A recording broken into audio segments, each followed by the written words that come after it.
Sorry, give the CS the mic kindly.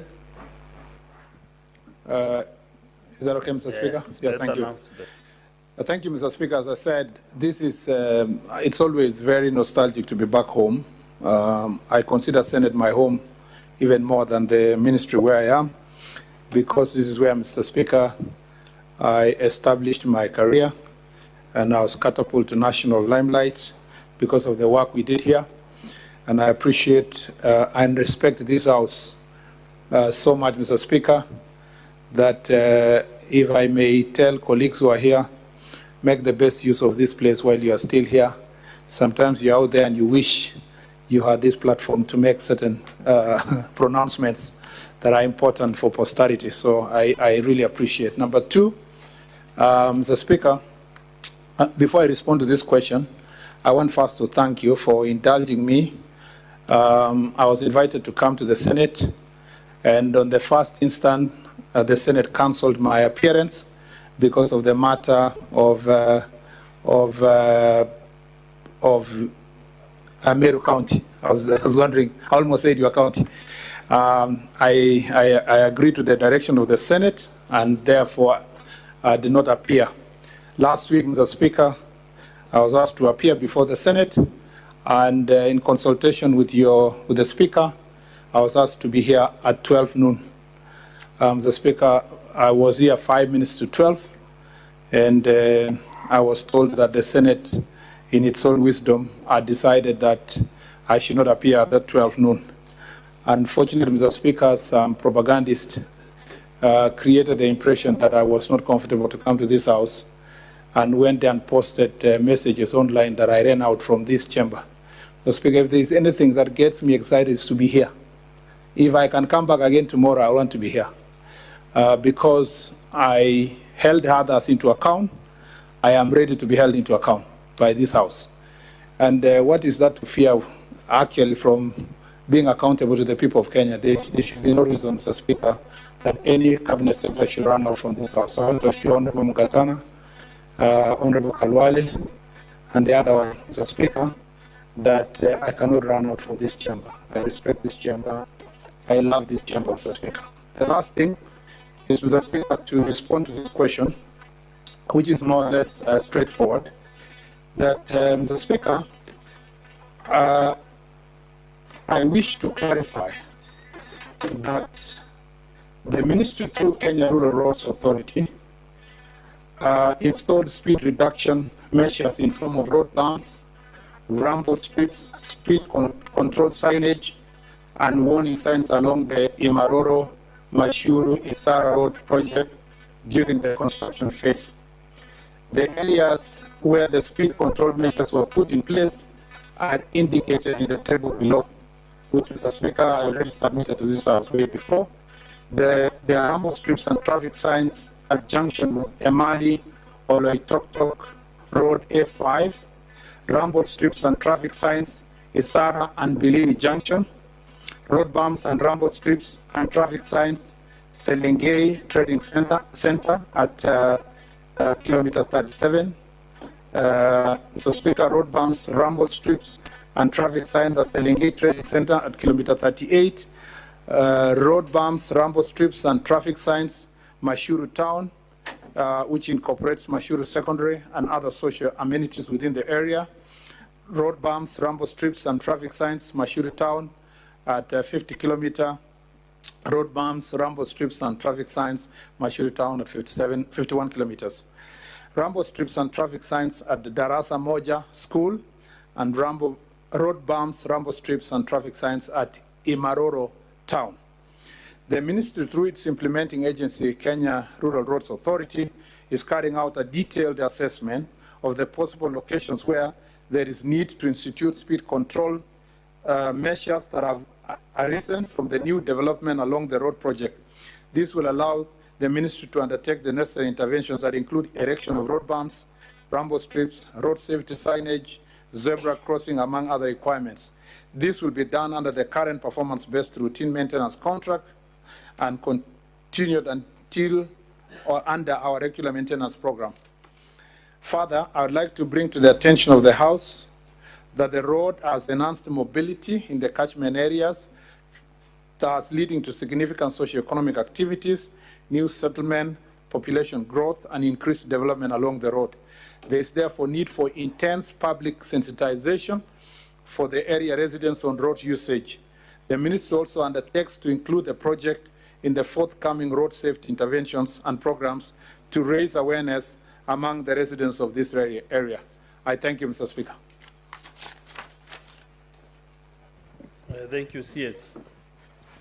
I can see the light phone of this question has just entered this house. Senator Tobiko, do you have this response with you from the CS? So now Yes, I do, Mr. Speaker. Okay, okay. Now you have an opportunity to ask two interventions or two questions.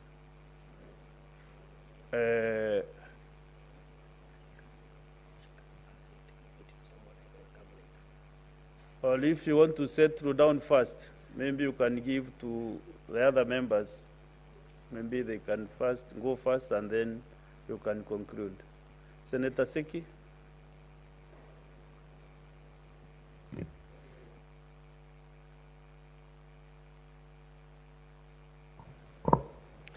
Thank you very much, Honorable Speaker.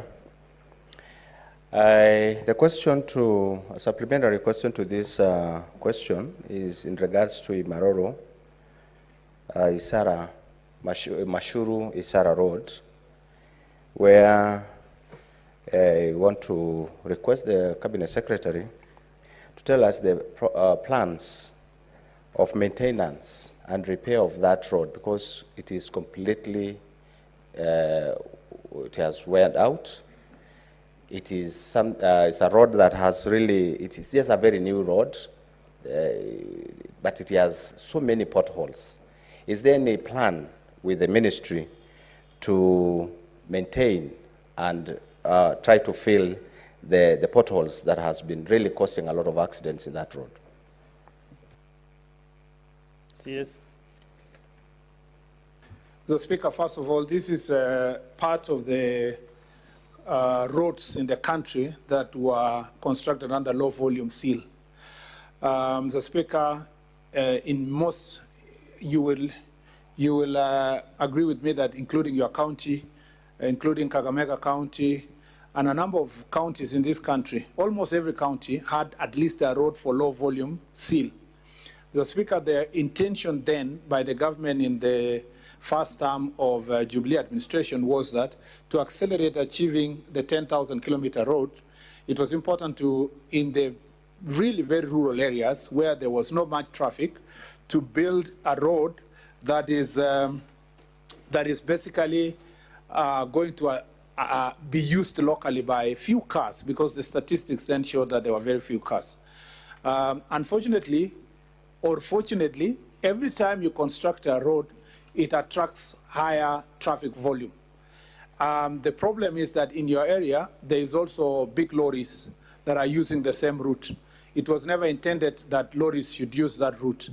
As a result, Mr. Speaker, we have decided that going forward, low volume seal roads are not going to be constructed in future. We will only use standard road constructions, the existing standards that were there and that are being used by Ken and Kura to construct all the other rural roads. But for that particular road, you know it is under performance contracting. We are going to seal the number of areas that have potholes. We are aware about the same. We are also going to introduce Axle Road to weigh the kind of vehicles that are going to use that road, so that trailers and lorries, big lorries, are not going to use that particular road because it was not intended, it's not gazetted for their use. So the plans are underway as indicated in the statement, but I wanted to assure you that also going forward, resources permitting, we will upgrade the road to become to higher standard beyond the low volume seal. Senator Chute Mohammed. Thank you very much, Honorable Speaker. Let me thank the CS for coming before us today. My question is in regards to the El Nino rains. The El Nino rains has caused havoc and devastation on our many roads, specifically in Marsabit County. People are starving to death now. There is a big problem. There is food in the next center, but because the roads are not there, people cannot access that food. I want the CS to tell us what measures has he put in place to make sure the current rains is not going to create problems for our people. The road between Laisamis and Amare is completely gone, and also the road between Logologo and Kor are impassable. Can the CS please tell us what he can do on a temporary basis for now, so that the food, water, and other essential commodities can reach the centers? And in future also, what measures is he going to put in place so that this situation cannot repeat itself again? Thank you very much, Honorable Speaker. Honorable CS. Mr. Speaker, the El Nino phenomenon is a big problem now, and this is a whole topic on its own. The northern part of the country is severely affected, and the northeastern part of the country and the upper eastern, they are the ones that have received the highest volume of rain, not just in the country, but also in the neighboring country, especially Ethiopia. That's why Marsabit is affected, Logologo area, and all those parts of Marsabit. As you might have seen, Mr. Speaker, the rains in your county, in Meru, have also severely affected roads in Garissa and Samburu.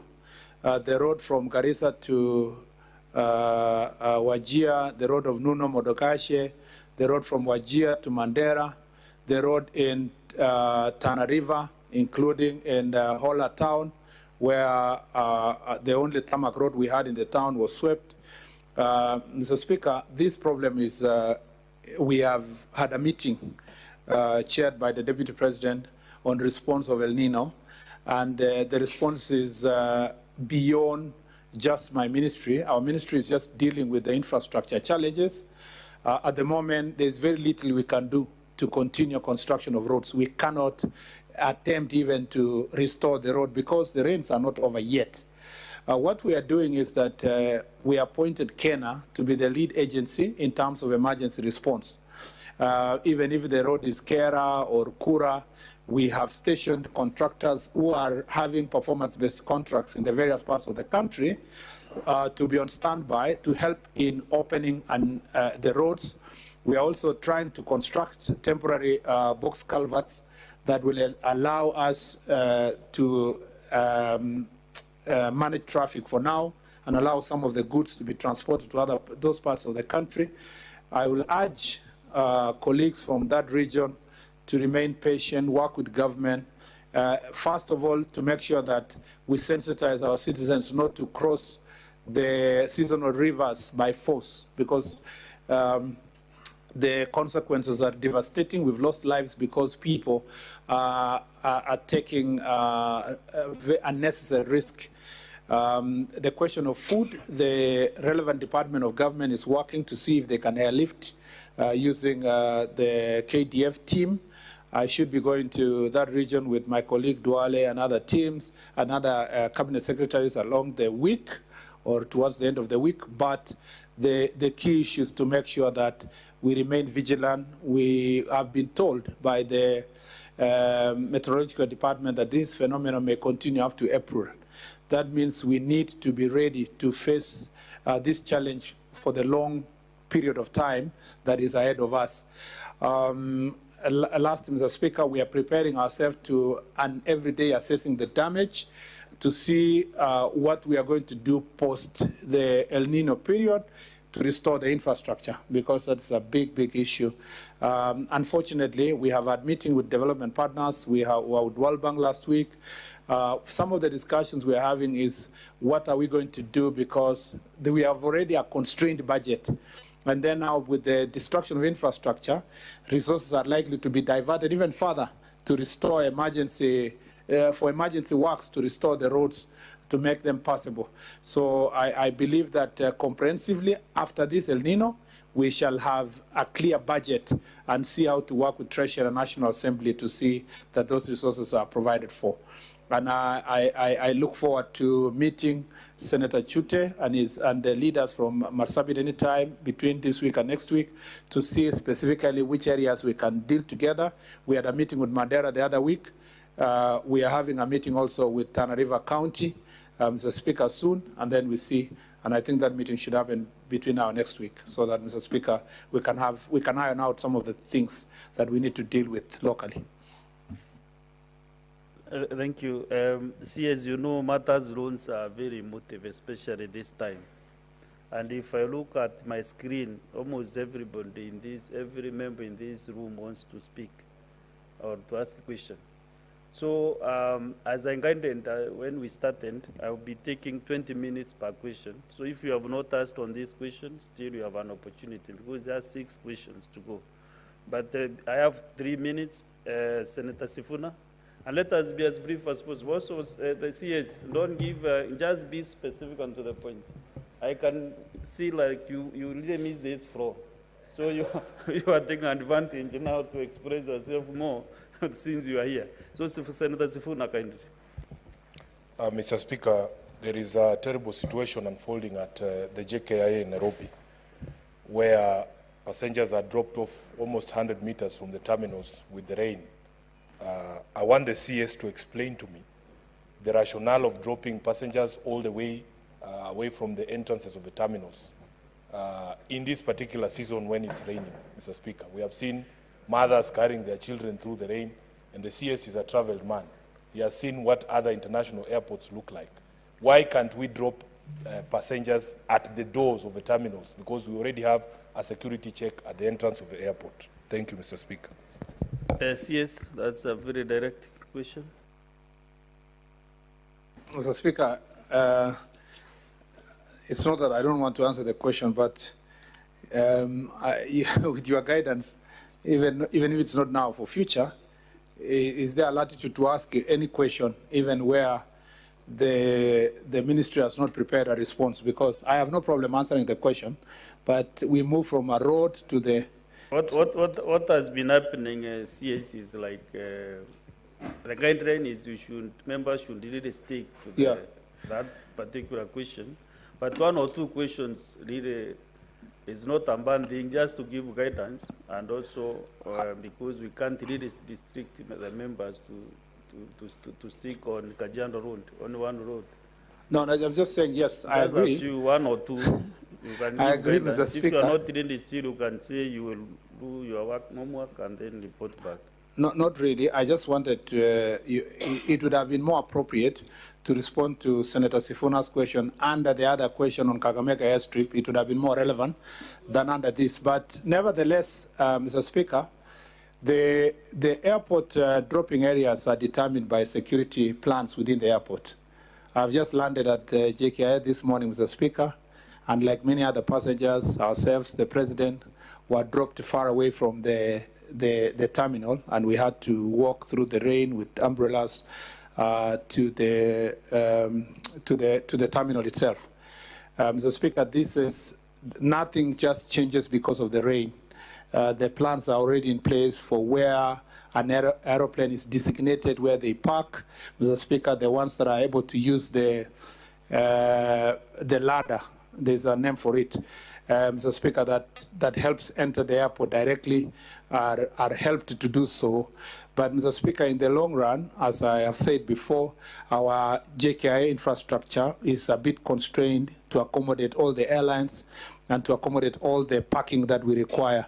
And that's an issue that is in regard to building a new terminal, Mr. Speaker, that I've said over and over again. We are in the process of working on a new PPP model of a new terminal that we should be advertising on 15th of January. And hopefully, Mr. Speaker, by June, we get the relevant contractor so that in the next 3 years, we have a complete new airport. That, Mr. Speaker, I promised when I was being vetted to come to office that I was going to resolve first the dispute that was there between a Chinese company, Katik, and KAA, whose contract was terminated in 2015. Unfortunately, when we should have built a new terminal, Mr. Speaker, I report to the country that in record time we have resolved that dispute and saved the country the claims that they were making of 25 billion shillings. Now the greenfield is free and open and vacant for us to advertise for a new PPP contractor to build a new terminal. I shall be saying more later, Mr. Speaker, when I respond to the question of Senator Kalwale on the Kakamega airstrip. I thank you, Mr. Speaker. Thank you, CS. Senator Tobiko, on this question 047, do you have any supplementary question? At least one, because you have the next question is also from you, 048.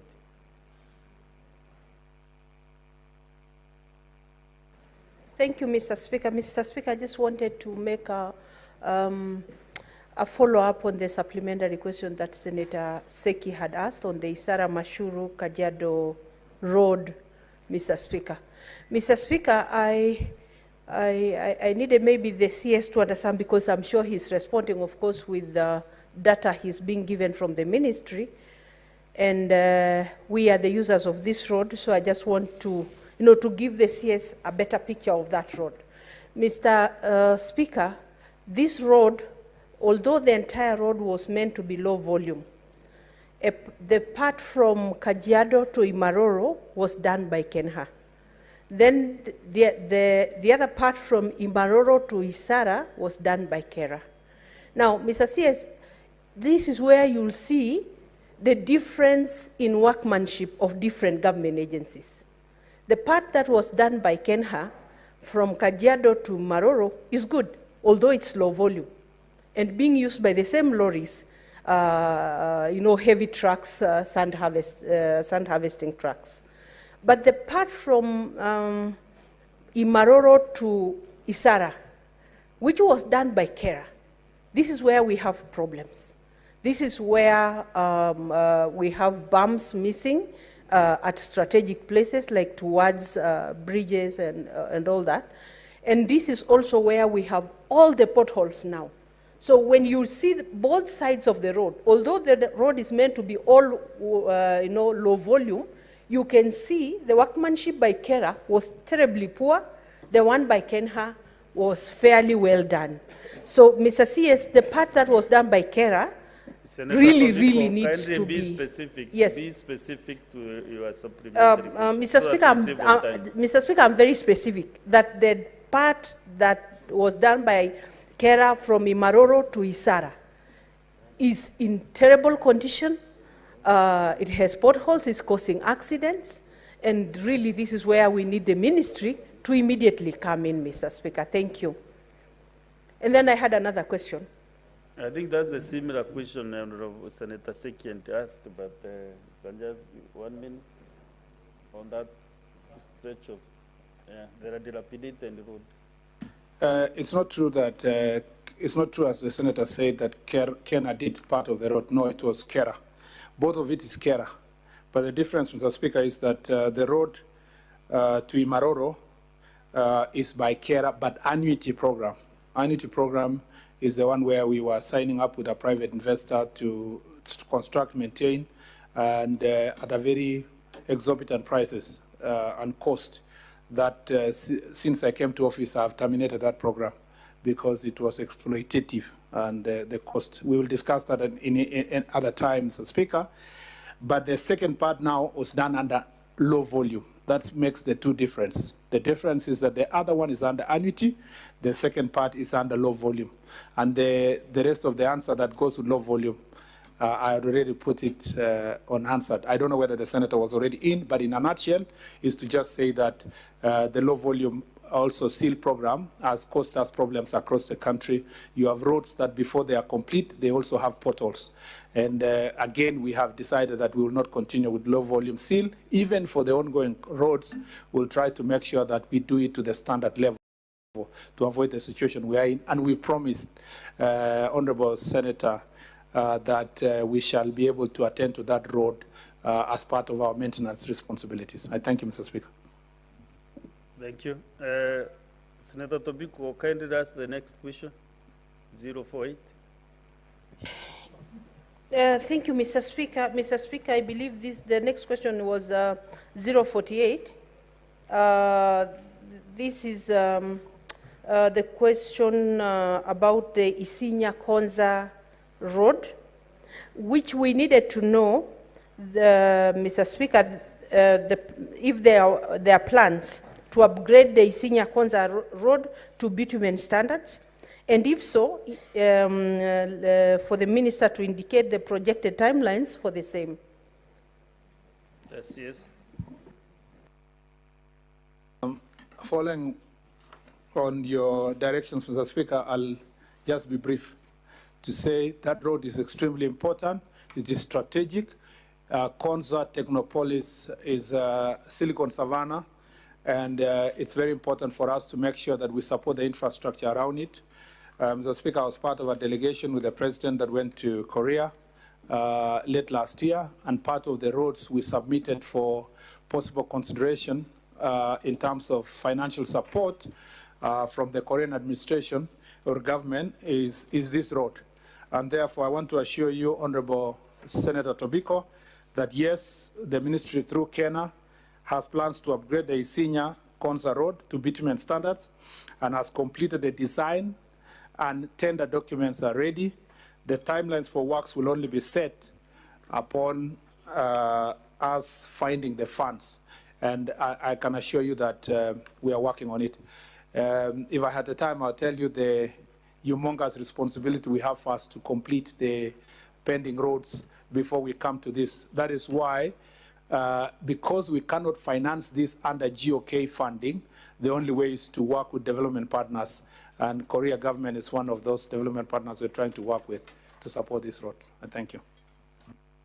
So, Honorable Senators, I want to give further guidance that once we read the question by the Senator and the CS response, I want to get specific supplementary question from the Senator, and then we move to the next question. I want to spare 40 minutes at the end of his session so that now I open up to senators to ask any other issues that you might be having.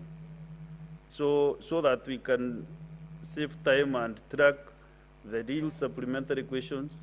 I want now Senator Tobiko to ask you a specific supplementary question on this specific road.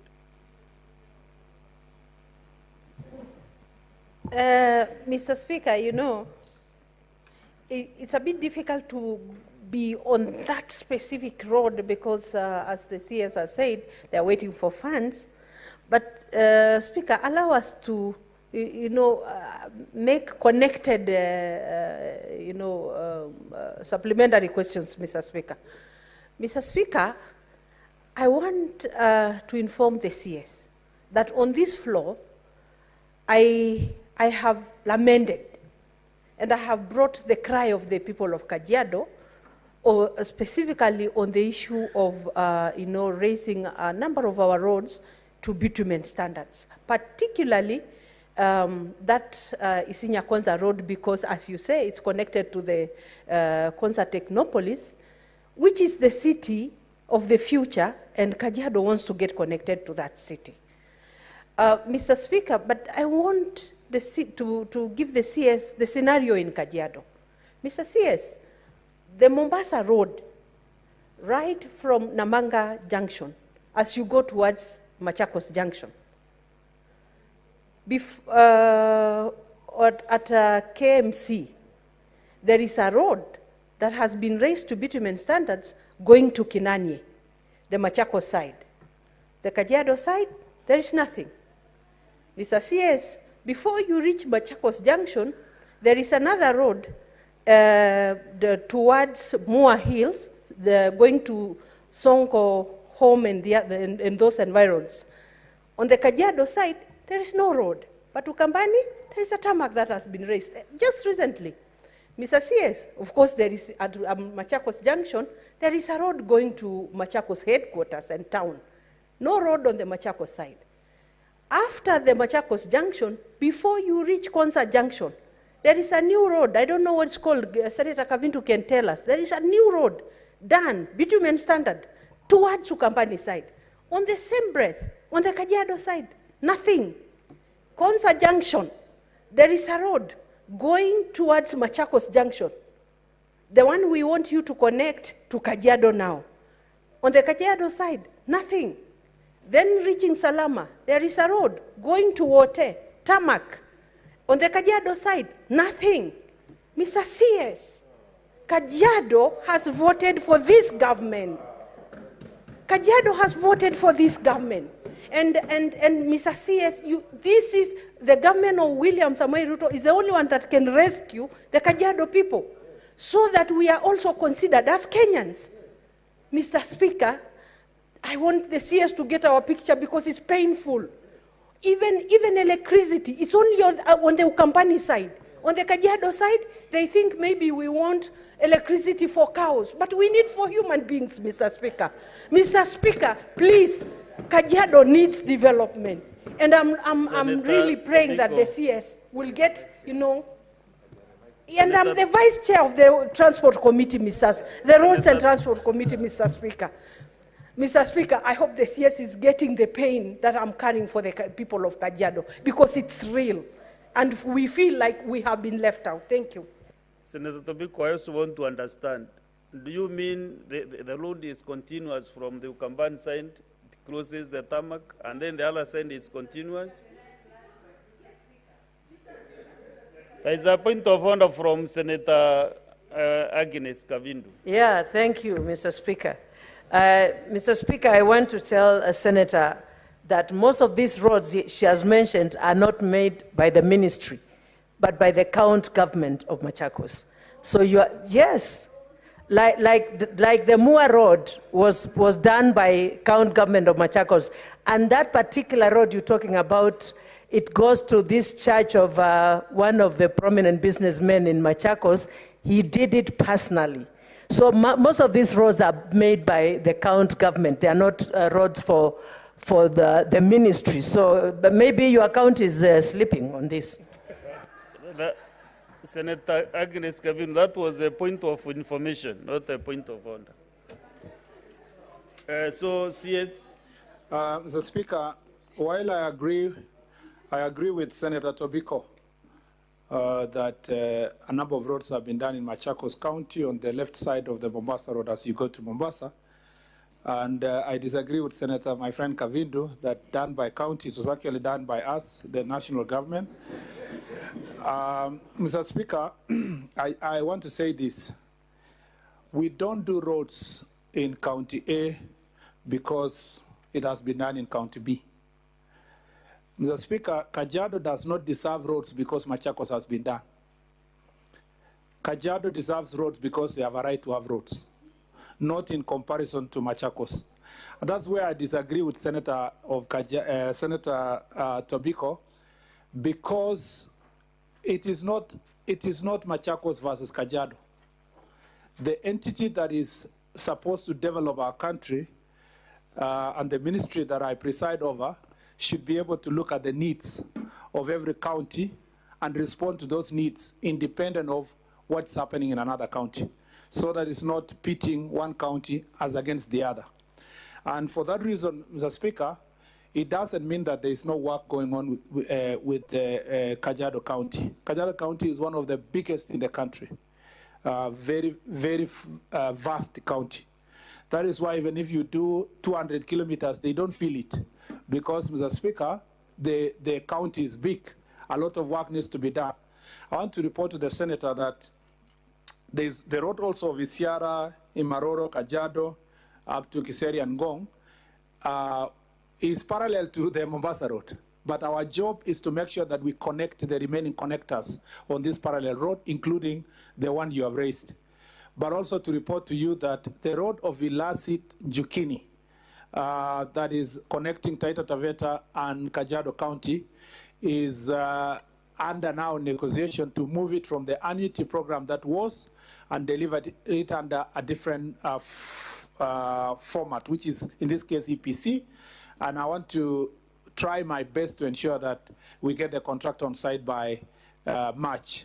I am undertaking personal commitment and negotiation as a CS with the relevant agencies to make sure that that conversion happens so that we save the country a lot of money from the annuity program that I told you earlier, but deliver that road hopefully by making sure that the contractor is on site by March. So last thing is that I know for sure Kajiado County voted for the government of the day. But as a cabinet secretary, I serve everybody. I serve for those who have been voted for, and I serve also those who did not vote for the government of the day because my responsibility to serve everybody equally. So Kajiado deserves roads for being Kajiado, not for voting for the president, and not also because Machakos are good roads. Thank you. Because this matter is touching on Kajiado, let me allow the Kajiado Senator to ask his supplementary question. Thank you. Thank you very much, Honorable Speaker. I also want to thank the Cabinet Secretary, particularly on the illicit Njukini Road, which has also given a commitment of March next year. I look forward to see successful. I go straight to the question, a supplementary question in regards to the connection of Irongai, Twala, Kitengela Road, CS. Is there any plans and within the ministry and government to do that road, and particularly also on the issue of a 65 road, Kajiado North roads that are yet to be completed? Please just do a commitment on the same, because it's something that you really understand. You may not need to go back to the office. The Kajiado North 65 kilometers road that has yet to be connected along the Kajiado North, and the connection between Rongai to Kitengela Road. Please, Honorable Speaker. Thank you very much. Honorable CS.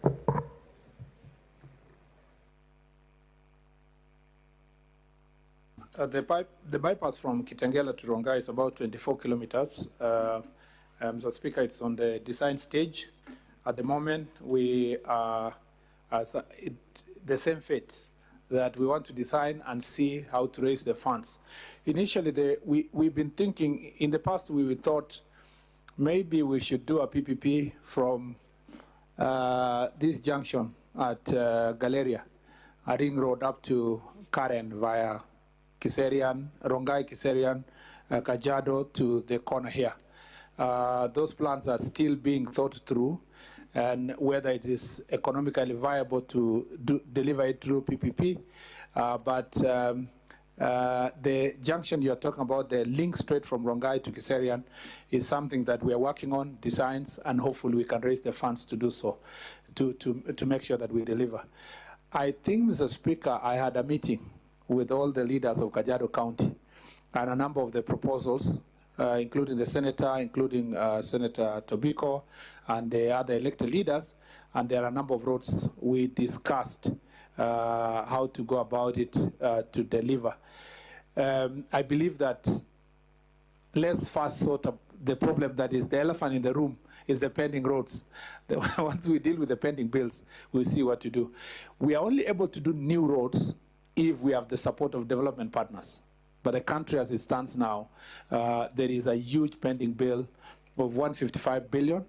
And there is another problem, which is committed roads that are about 700 billion that we should be able to deliver. We ought to deliver against a budget annually of about 50 billion. So we have a challenge we are facing as a ministry, but we are doing everything to ensure that we deliver the roads that are pending and see what to do with the new ones that are being designed. Thank you. So we go to the next question, number 030, Senator Mwenda Gataya. Thank you, Honorable Speaker. I am seeking to know from CS Rons, who also happens to be very conversant with the Tharaka County. We have this project. This is RWC 150D474 for the construction of Kayododi, Eriga Chogoria, Weru Mutindwa, Keriani, Marima Road in Tharaka County, which is stalled since its launch in 2016. So, Honorable Waziri, what measures is the government taking to ensure the completion of the project, and could the Cabinet Secretary provide a timeline for the same? C, what is stopgap measures is the government taking to ensure that the roads remain motorable in all seasons, particularly in Gitombani, Mutindwa, Kantaraki, Kajiododhi, Keriani, and the Marima areas? Thank you. I have a supplementary question, Honorable Speaker. I don't know whether... Before the answer is given to you. Thank you. Honorable CS. I thought maybe you could answer. Mr. Speaker, if you may allow me, Mr. Speaker, first of all, I agree with the Senator of Tharaka Nithi, my friend Mofire. I have visited that road and his village when he was the MC of the area, and at that point I was serving in this house. Mr. Speaker, if you may allow me to use that opportunity to just give a global picture of what's happening. We have a pending bill, Mr. Speaker, of 155 billion. 155. That is work already done by contractors across the country. That includes 45 billion for acquisition of land and 105 billion shillings for payment of work done already by contractors. We have a commitment of the final auditing is being done of 700 billion shillings, over 700 billion, to complete these roads eventually. Mr. Speaker, we also have the challenge of, for every pending bill, it is accruing interest and other charges, Mr. Speaker, as we progress. So the total cost of the pending bill eventually cannot be determined now because it's a moving target, including claims on equipment, claims on so many things.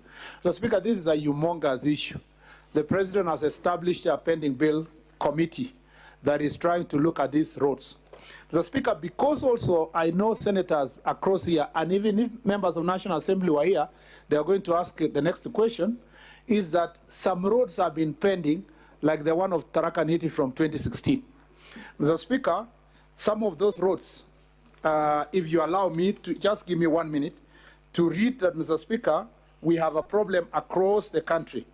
Roads like the one in Meru, Mr. Speaker, in the Gembe region, where it was awarded, a road was awarded, Mr. Speaker, in 2016 in Maua, Atiru, Kilili to National Park.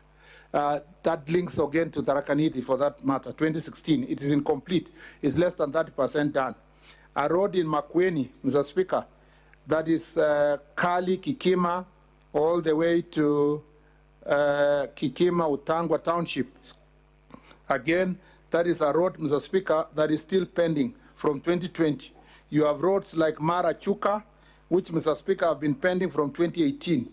You have roads in Kitui, Mr. Speaker, that have been pending from 2017. You have a road in Mandera that has been pending, Mr. Speaker. This one is even a challenge, 2018. West Pokot County, Kapsait, Kapsangar, Tapaj, Mr. Speaker, has been pending from 2019. You have Nandi County, Mr. Speaker, that has been pending from 2017. You have some roads in Elgeyo Marakwet again like that, Mr. Speaker.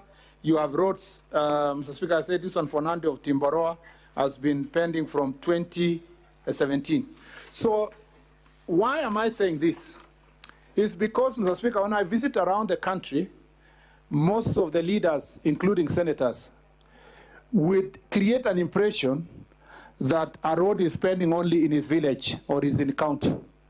This is a national phenomenon, an inherited problem. The road, for example, this one of Tharaka Nithi, Mr. Speaker, I wish to acknowledge that the Kaji Uduthi Irika Chogoria Meru Mutindwa Kiriaini Marima Road, Mr. Speaker, was awarded in 2016 and has stalled since 2021 following the withdrawal of the contractors assignees citing non-payment of certificates. The 23-kilometer road project was awarded to Ms. Dawn Woods Company Limited in November 2016 at a sum of 978 million shillings, 662,957 for construction of works and 106,000 for maintenance of works. 106 million, sorry, 648, 784 for maintenance works. The contract period was months within the initial date of completion, was 24 months, with the initial date of completion being 21st November 2018. Mr. Speaker, however, the contractor only achieved 10.3%, which translates to 2.3 kilometers of tarmac, having faced a significant constraint in completing the project. The contractor consequently sought leave to assign the project to Ms. China Jiangxi International Limited, which was granted to allow completion of the project. The assignment commenced on 2nd September 2019 for a period of 8 months, revised the project completion to 1st May 2021.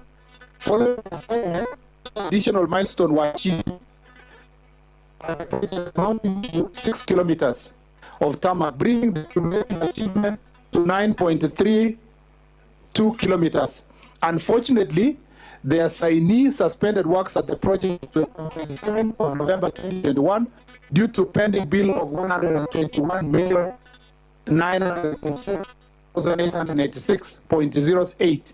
The achievement to date therefore remains 9.32, which is 37% aggregated progress. So far, Ministry through CARE has since paid a portion of the amount owed to this MS China GFC International Limited, amounting to 38,209,100. This revises the pending amount due to contracted to 89,769,822. The Minister has advised the contractor to resume works and ensure completion of the project as arrangements are put in place to settle the outstanding bill in the next financial year. We therefore envisage completion of the project by June 30, 2024, subject to adequate budgetary provision and sustained disbursements. Upon resumption of works, the contractor is under instruction to prioritize and undertake maintenance of the entire remaining sections of the road ahead of the main works to ensure motorability and usage of the roads. So, Mr. Speaker, that is the standing with Ms. Jiangxi, Mr. Speaker, under instruction from us that once he resumes work. Mr. Speaker, I want to beg an understanding from the leaders. Some of these contractors we have to literally negotiate. You negotiate and tell them, yes, we owe you 100 million, but take the 30 million, go to site. And some of them graciously have done so. And I have no shame to say most of the Chinese contractors have spent a huge portion of their money sustaining their presence on the ground. Partly because they have good support from their country, perhaps how they access credit is a bit better. Our contractors, local ones, are really struggling, Mr. Speaker, because of the burden that comes with a pending bill, especially if they are borrowed from our commercial banks, with the interest rates that are double digits, sometimes going up to almost 20%. Mr. Speaker, I will endeavor, and I assure the Senator that the negotiations that are ongoing, I'll work hard to make sure that this contractor comes on site. And Mr. Speaker, I want to also request the senators, because I've seen some senators complaining. If some of these works are being undertaken by the Chinese contractors, you should be grateful that they have capacity to be sustained. But some people here, Mr. Speaker, are very uncomfortable with having a foreign contractor not understanding the dynamics that, Mr. Speaker, we have to go through to make sure that those contractors are delivering for the people, because we look at the road itself. In fact, to the contrary, Mr. Speaker, locals, when you give a local contractor now, you find a situation where the locals are saying we want the other foreign contractor to do it first. It is not because all our local contractors are incompetent. It's just because access to credit and the huge pending bill has made the local contractor struggle with delivering this road, Mr. Speaker. I thank you, Mr. Speaker. Senator Gatoya, can you ask your supplementary Honorable Speaker, I have a supplementary question that one of my constituencies in the Tharaka County has been politically been neglected in terms of Honorable Speaker, I think I need your protection. There is a lot of consultations all over. Senator Duro, Kindly, Senator Mofa is unable to concentrate. So, Honorable Speaker, one of my constituencies has suffered some historical injustices in terms of road network, and that constituency is Tharaka constituency. I have 3 constituencies in my county, which is Mara constituency, Chukagambangombe constituency, and Tharaka constituency. Tharaka constituency, Honorable Speaker, has for a long period of time suffered some historical injustices in terms of road network. I don't know what logic is there that a road is constructed from my neighboring county. When it reaches the border to the Tharaka constituency, that road ends there. There is one example of that road which originates from Meru County to some part of the Tharaka constituency, a place called Murkomen, and that road is stopped there. There is another road, Honorable Speaker, which originates from Maua, bitumen standard, up to Atidini. That road, when it reaches Tharaka constituency, that road is stopped there. The only road which has been, which has Tharaka constituency unseen, is the road from Gatonga to Chakariga, which has also stopped. That road was launched, I think, 2014. Up to now, that road is not even motorable. So Tharaka constituency, Honorable Speaker, I think I would request to know from Honorable Minister, why has Tharaka suffered those historical injustices in terms of road network for the last 60 years down the line? And what plans does the ministry have to make sure that the roads that are heading just at the exact bond of the Tharaka constituency extends to those areas that need those bitumen standards? There is that Murkomen road, which is supposed to connect Mukodhima all the way to Gachiongo. It's supposed to go all the way to Nkondi, to Marimant, and join the Tharaka University. There is also that road which is supposed to come from Gatidini all the way to Gachiongo, to Mukodhima, and join the other road which is supposed to join the Tharaka University. What measures is the ministry trying to put in place to make sure that the Tharaka constituency enjoys the very best road network just like any other constituency in this country? Honorable CS. Mr. Speaker, while I may not have an answer as to why Tharaka Nithi County has been marginalized in the past, and Mr. Speaker, I've seen some people being very jittery when I attribute historical problems like the ones the Senate has done to past governments. I see people being very jittery. That's a fact. It's a fact that Tharaka Nithi County has been marginalized. That is uncontestable fact. But we do not come, Senator of Isiolo, Mr. Speaker, is saying, and also Isiolo, there are a number of places in the country, including the northern part of the country, that have really zero tarmac road network. But it is not my responsibility to write the book of lamentations. We came to office so that we can solve problems. And so one of the problems we have is to see how can we make sure that every part of this country, at least everybody tastes some level of development for equitable distribution of this infrastructure. The same way Senator Tobiko raised about Kajiado is the same way the Senator of Tharaka Nithi is asking. But there are plans underway to tarmac Murkomen, Mukodhima, Gatunga, up to Tharaka Road. Mr. Speaker, we are also alive to the fact that I was here with Professor Kindiki, my teacher, the CS Interior, when we went to see the road of Chakarika Marimanti, which is still pending from 2014. And a number of those roads, I promise you, Senator, that in this program that we are trying to resolve the pending bills, will make sure that your county the marginalization of your county is addressed. The other thing I want to give the country, there are so many people who are disillusioned because of the state of infrastructure pending from 2014, 2015, 2016 up to now. I want to give them the word of assurance. The government of President William Ruto and the Ministry of Transport and Roads and Transport under my watch is doing everything possible, working with our development partners. You've seen the progress we've made, especially with the support we are receiving from the multilateral agencies, World Bank and IMF, that you saw this week. The president has sent me to also talk to Chinese government, and I've been there 3 times. Mr. Speaker, I have acquired the notoriety of being sort of closer to the Chinese administration, because a greater portion of these roads are being delivered by contractors from China. There's a program we're working together. This program, Mr. Speaker, should give us hope that in the next 2 or 3 months, most of these roads should be able to, we should be able to resume most of these roads. And I can assure most of the senators here that by the time you go to the next election, we will have done significant progress in terms of sorting out the pending roads across the country. I'm working very hard, Mr. Speaker. Unfortunately, infrastructure projects are not like instant coffee, where you brew it at a press of a button. You have to really work hard to plan, strategize, negotiate financial support. You've seen the president traveling out of the country on and off. The Speaker, let me say this. I went with the president this weekend to Europe, and for 3 nights that we were out of the country, we slept in the plane 2 nights. So there's only 1 night we slept in Europe. And the negotiations we were making, Mr. Speaker, is massive on matters infrastructure, and you will be seeing the results.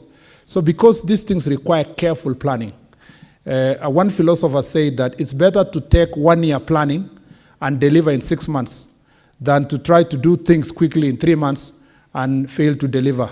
Mr. Speaker, we shall deliver. Thank you. And also maybe you have informed Senator Mofaya that it is not Meru which has marginalized Tharaka, but the previous governments. Yes, Mr. Speaker, it's right. The same way I told Senator Tobiko that the absence of roads in Kajiado has nothing completely with leadership or the people of Machakos. It's the same way I'll say that Tharaka Nithi County's marginalization has absolutely nothing, Mr. Speaker, to do with you specifically and to the people of Meru and the leadership of Meru. I thank you, Mr. Speaker. Thank you, CS. Let's get the next question from Senator Murango. Now, Senator Matinga, you are representing your colleague. Thank you very much, Mr. Speaker. I'm holding brief for Senator Murango, who's attending an opening ceremony in his county. Mr. Speaker, I would want the CS to tell us what corporate social responsibility activities have been done for the local communities by the contractors undertaking road construction projects in Kirinyaga County, and B, could the contractors, through the Ministry of Education, consider making infrastructural improvements in at least one public primary and secondary school in the project area as part of their CSR? Thank you, Mr. Speaker. Honorable Senators, we are doing so well. The next 10 minutes, I'll open the floor up to 11:30 for senators to ask any supplementary question, just general. CS, this is a very direct one again. Can spend 2 minutes. Mr. Speaker, first I want to thank Senator Murango because he was part of the team of Kirinyaga County leaders who came to my office on 2nd of August, and we had an extensive discussion about all the roads that are being delivered in his county and the CSR programs and the possible CSR program we are going to undertake. Mr. Speaker, I wish to clarify that in any undertaking of CSR or corporate social responsibility is purely voluntary, and there is currently no contractual obligation on the contractors to carry out CSR. Nonetheless, we confirm that several CSR initiatives have been undertaken in Kirinyaga County by respective contractors at projects supervised by the ministry's agencies. The details of their 4 stated initiatives are captured in the table below. The Speaker, for the Stakeholder Corporation, which is constructing the road of Njegas, Mutito, Gatwe, Kangaita, Kiagi, Kianjege, Mukinduri roads. The following are the CSR programs: leveling of Gatwe Primary School playfield, leveling of the Kiburi Primary School playfield, leveling of Kiriandundu Primary School playfield.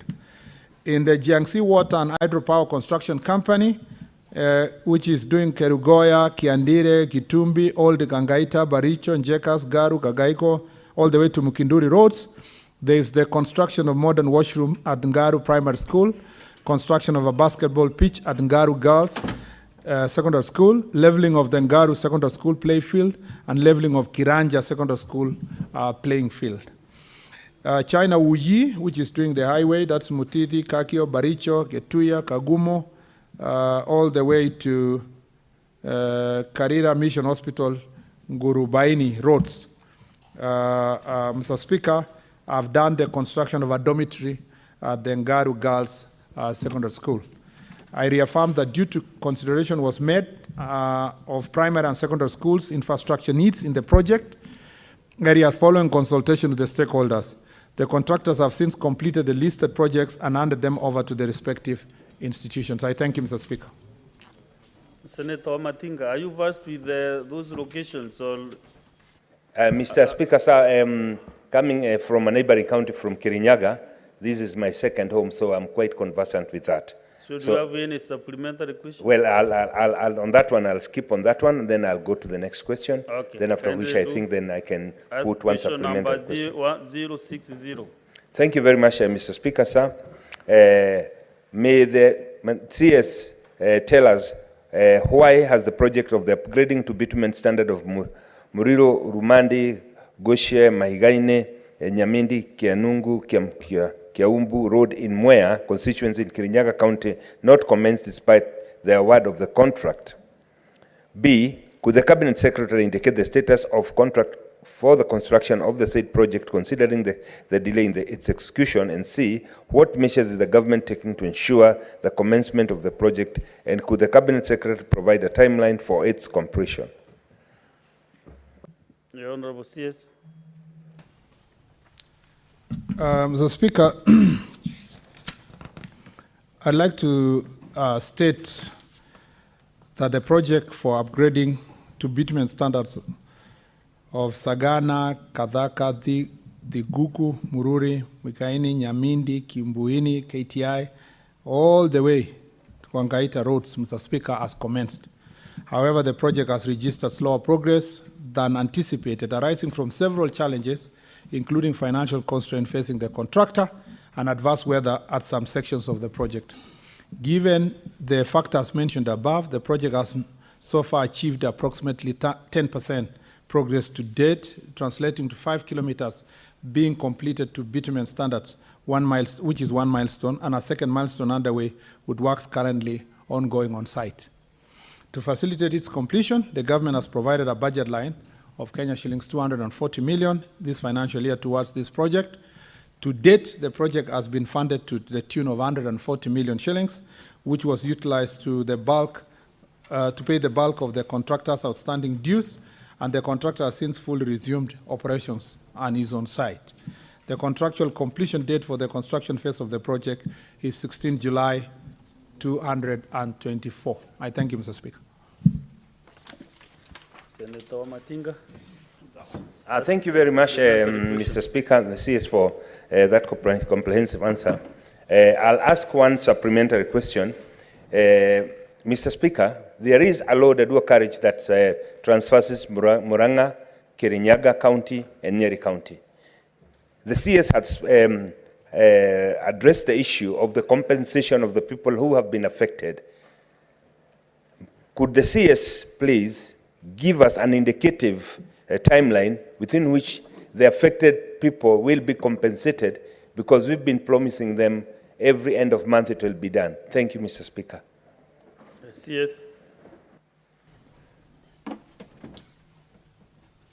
Mr. Speaker, on the compensation, I think I will follow up with KENA, the relevant agency, Mr. Speaker, as to how many people have been documented to be compensated. These are the roads that form the network of the Mau Mau roads.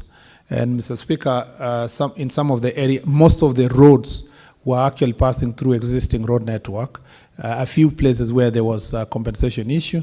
I remember, if I can do it off-air, because it's a supplementary question, we had an extensive discussion with the board leaders of Nyeri and Kirinyaga on question of compensation.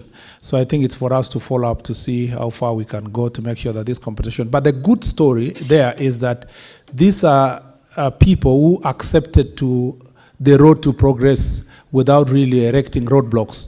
That is the same, I had seen Senator Wambua here, the same situation happened in Senator Wambua's county, where in Kitui, where a number of places citizens give in as you work on the compensation, and I will follow up to make sure that compensation will be prompt and adequate. I thank you, Mr. Speaker. Thank you, Honour CS. The next question and last one is from Senator Boni Kalwale.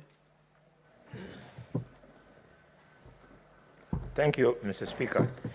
Mr. Speaker, sir. Question number 065 for the record purposes. Yes. Mr. Speaker, sir, could the Cabinet Secretary confirm that following the presidential directive to upgrade the Kakamega airstrip to an international airport, the leadership of Kakamega County undertook public participation, obtained consent to relocate residents from their earmarked land, and conducted survey and valuation of the land for purposes of compensation? And two, what steps is the national government taking to execute the presidential directive? Are they two all there? Is that all? Okay.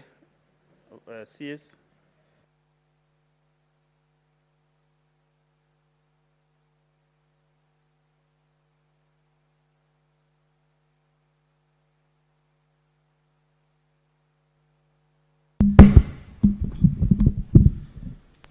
Thank you, Mr. Speaker. Mr. Speaker, I am pleased to appraise this House on the information sought regarding the status of the upgrading of Kakamega airstrip to an international airport as requested by Senator Boni Kalwale and as communicated in the letter to my office.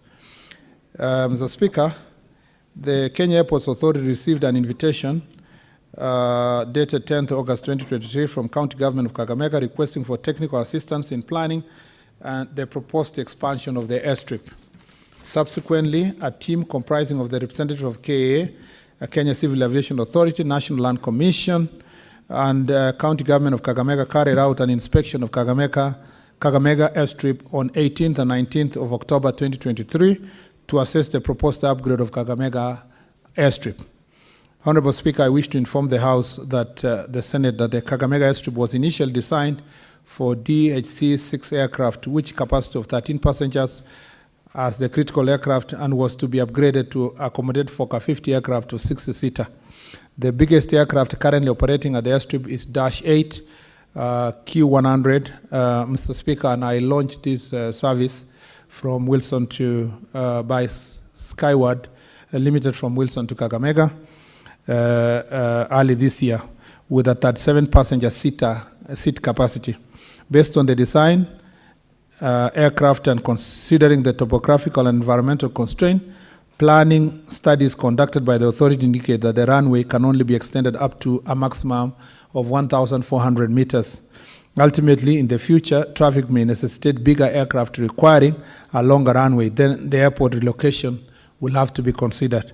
Mr. Speaker, the proposed upgrading of the airstrip would require acquisition of approximately 20 hectares of land. This is to allow development of critical facilities as well as comply with the International Civil Aviation Organization recommended standards in terms of critical separation and obstacle limitation requirement. During the site visit at Kakamega airstrip, the county government of Kakamega appraised the team from KA and KCA on the survey and evaluation of the parcels of the land affected by the proposed airstrip expansion.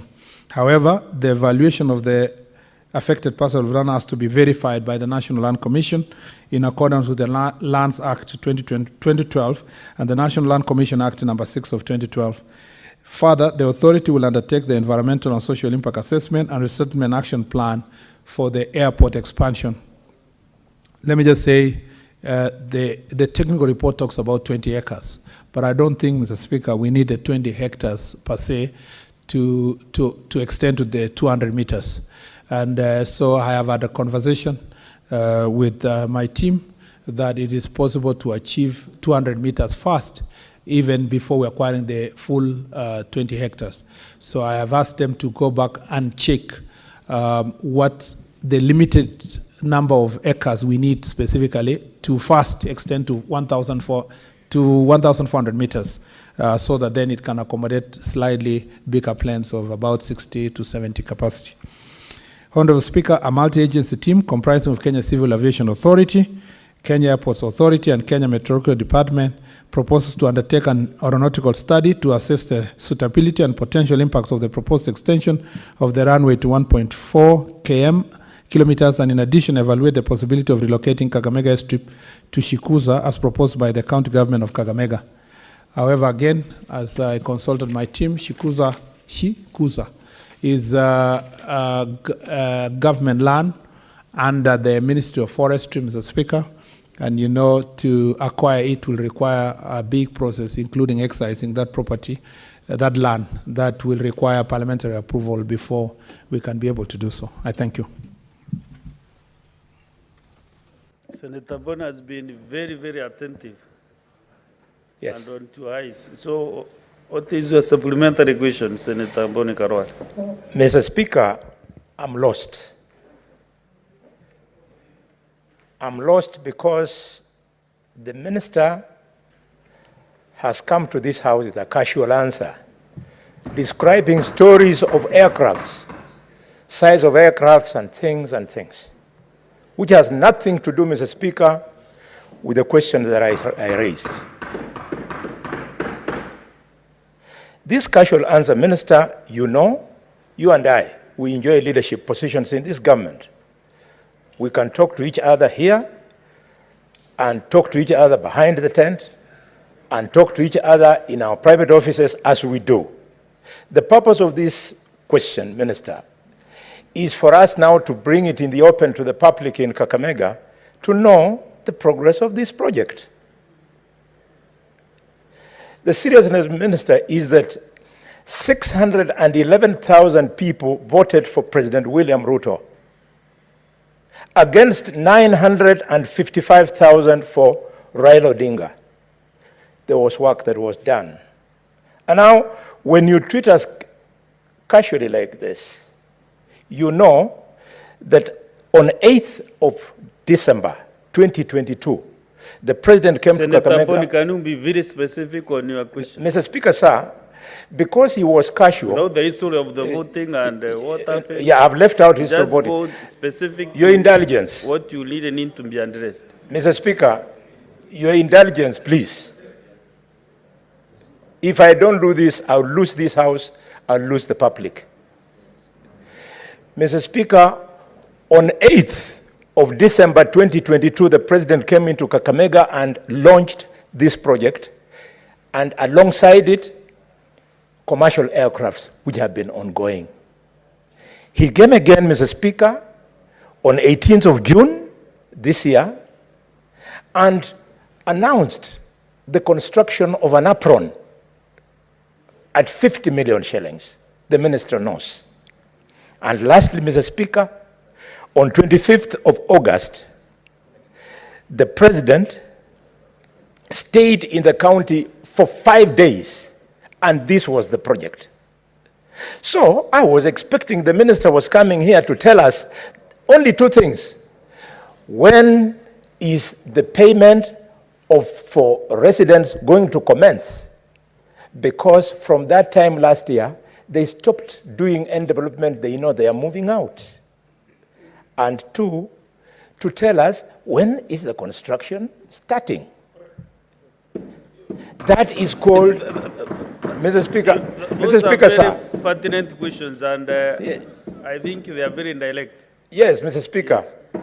Mr. Speaker, I feel extremely offended that this is how we are treating the public that gives us the same money that we use to develop projects. You wait for the answer, Senator Mboni, and then you can maybe react later on. The Speaker, Mr. Speaker, of course, I have maximum respect for the Senator Halwale, not just because we serve together in this chamber, but because he's at the top leadership of this administration. The Speaker, I have given the answer, and that is the answer. The answer being, Mr. Speaker, that first, we can't go beyond 1.4 kilometers. The international standards that are observed for establishment of an airport, Mr. Speaker, tells us that in terms of the approach to that runway, we can only accommodate 1.4 kilometers. And to do so, Mr. Speaker, we must acquire land.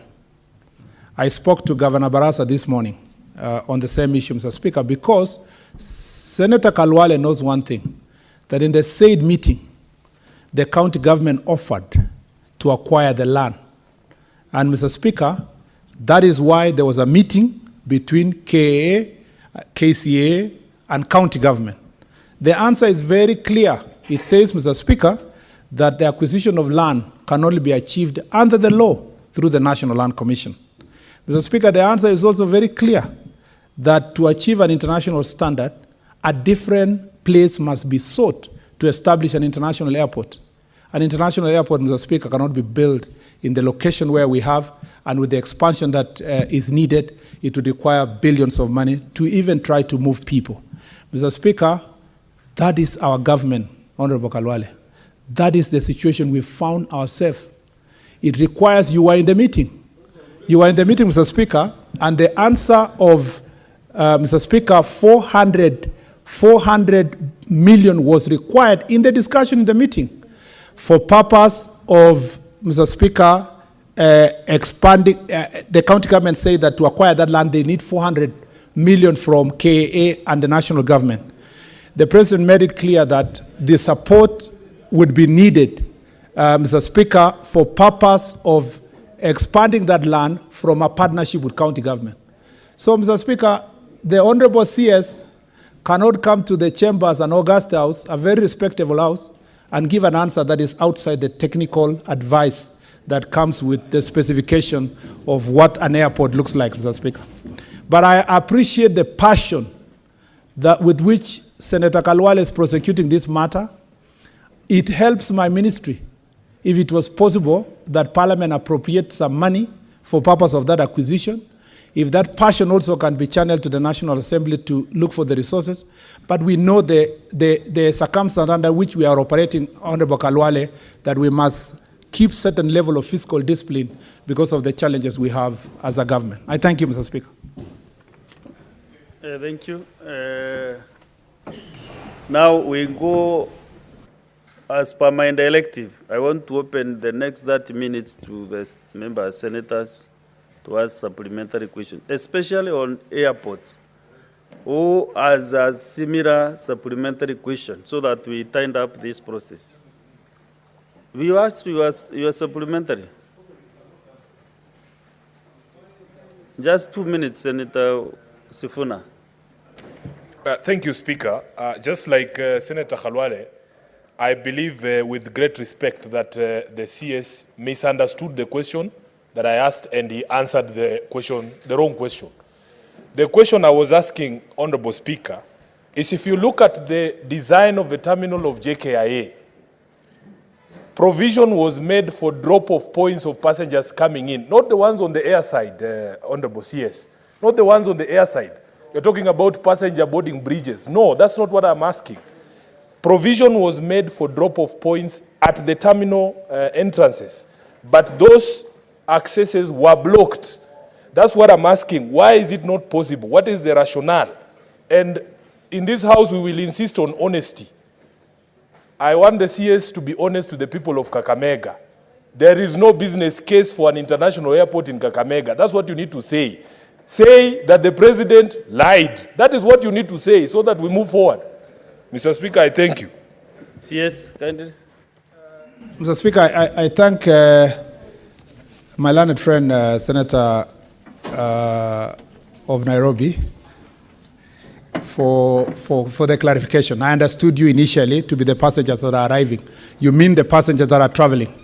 Mr. Speaker, there was a security protocol that was established, particularly when we entered into agreement with the UK and the US administration to enable us to have direct flights, particularly to the New York.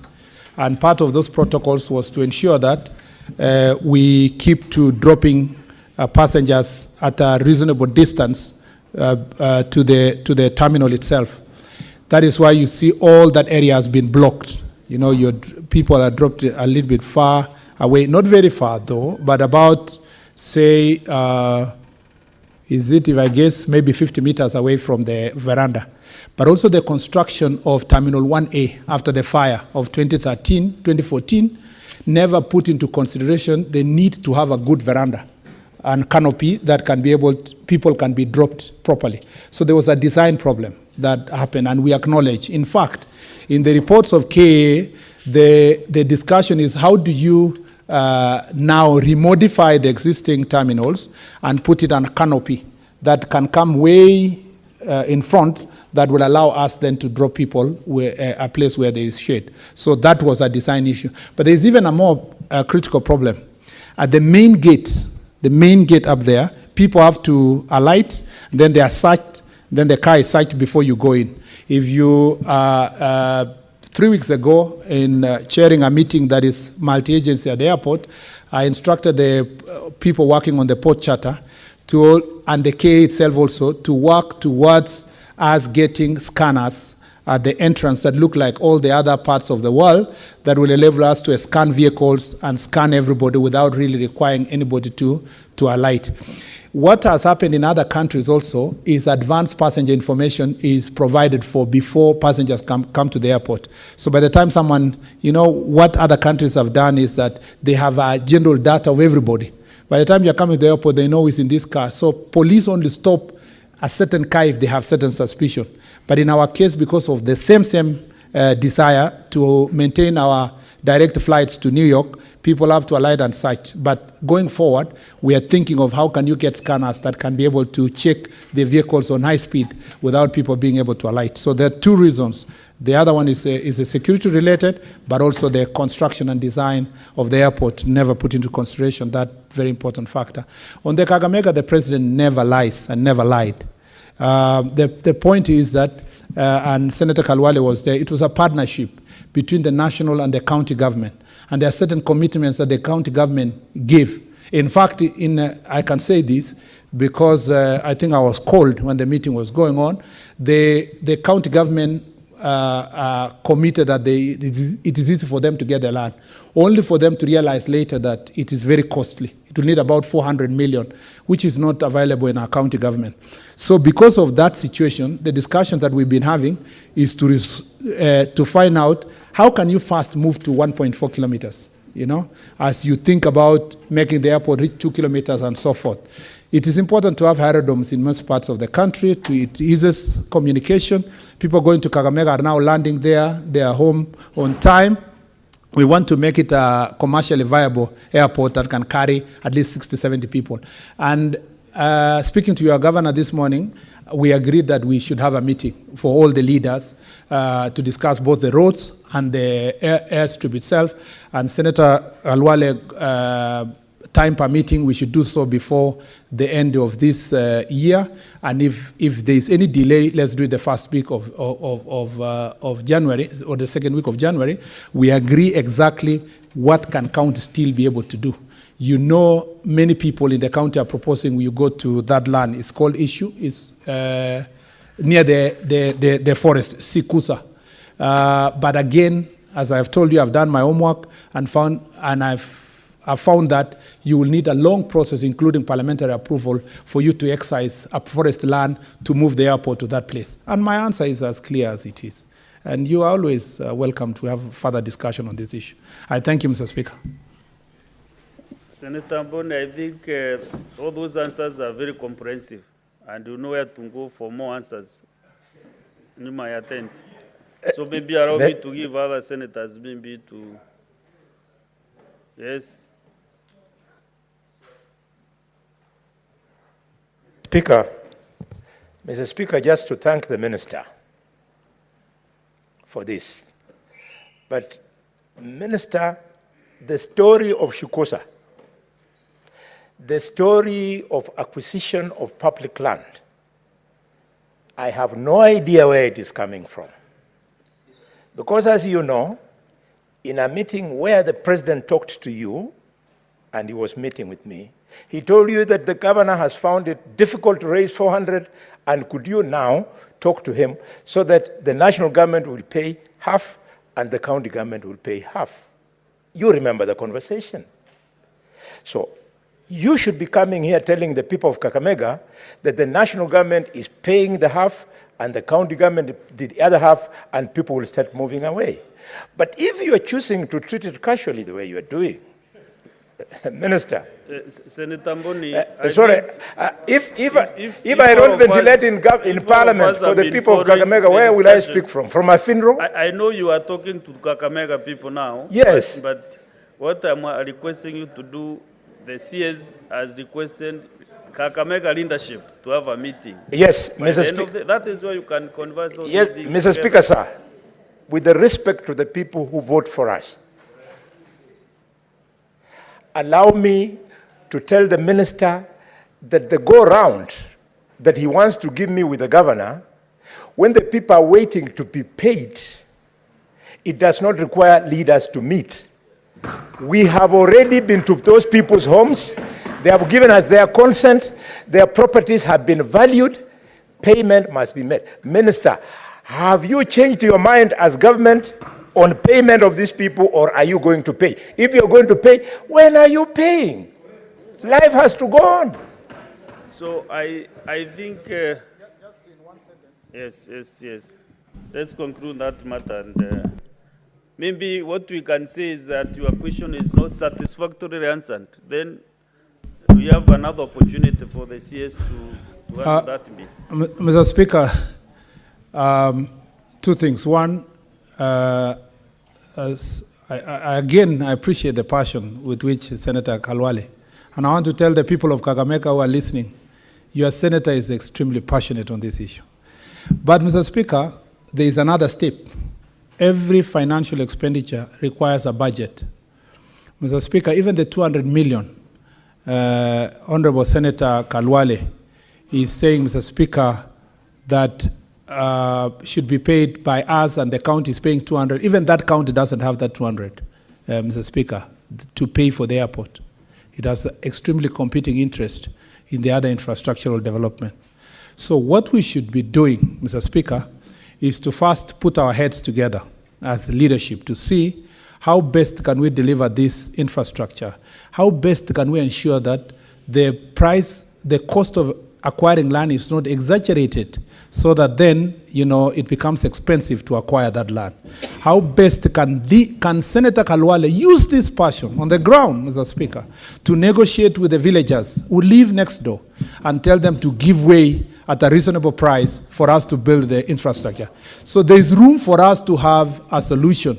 And Mr. Speaker, to remind Senator Kalwale, there is also equally a very high position in this government like myself. And so when he says you have changed my mind, I would retort the question back to Senator Kalwale, have you changed your mind also as the government on this particular issue? Because me and you are the government. We are the ones who are supposed to work together to solve this problem. And that's why I invited you, we sit down together and solve this issue. I thank you, Mr. Speaker. We conclude that matter about Kakamega. Then Senator Abdu Haji. Thank you, Mr. Speaker, sir.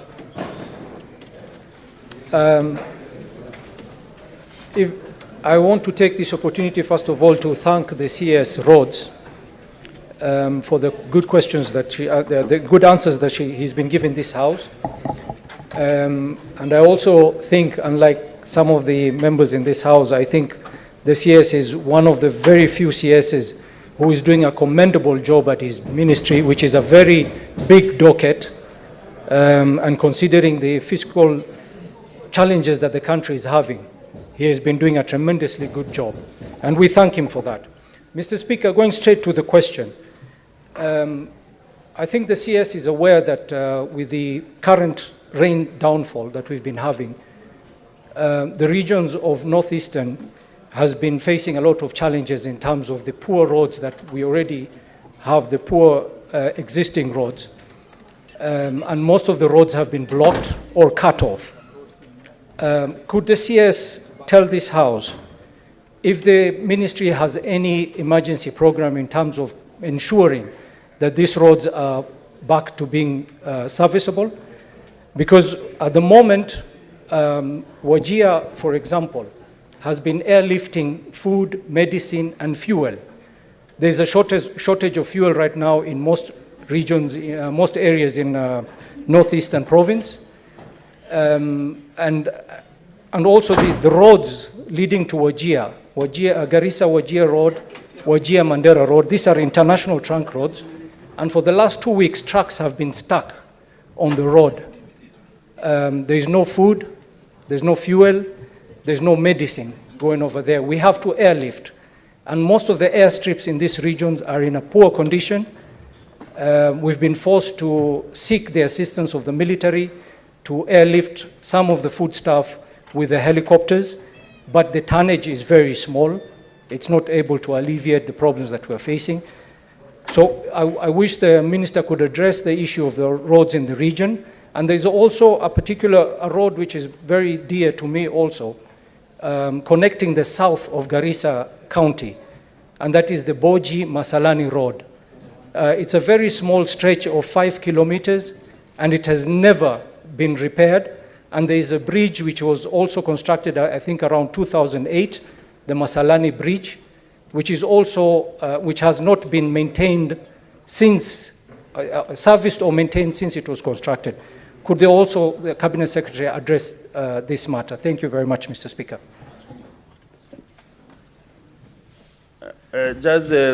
Kindly take 2 minutes maximum. Okay, Mr. Speaker. First, I want to thank my request. Yes, you know, these are an issue on El Nino. Yeah. Just give a statement that will cover all that issues on El Nino. And I think this is to the for the benefit of Senator. About El Nino.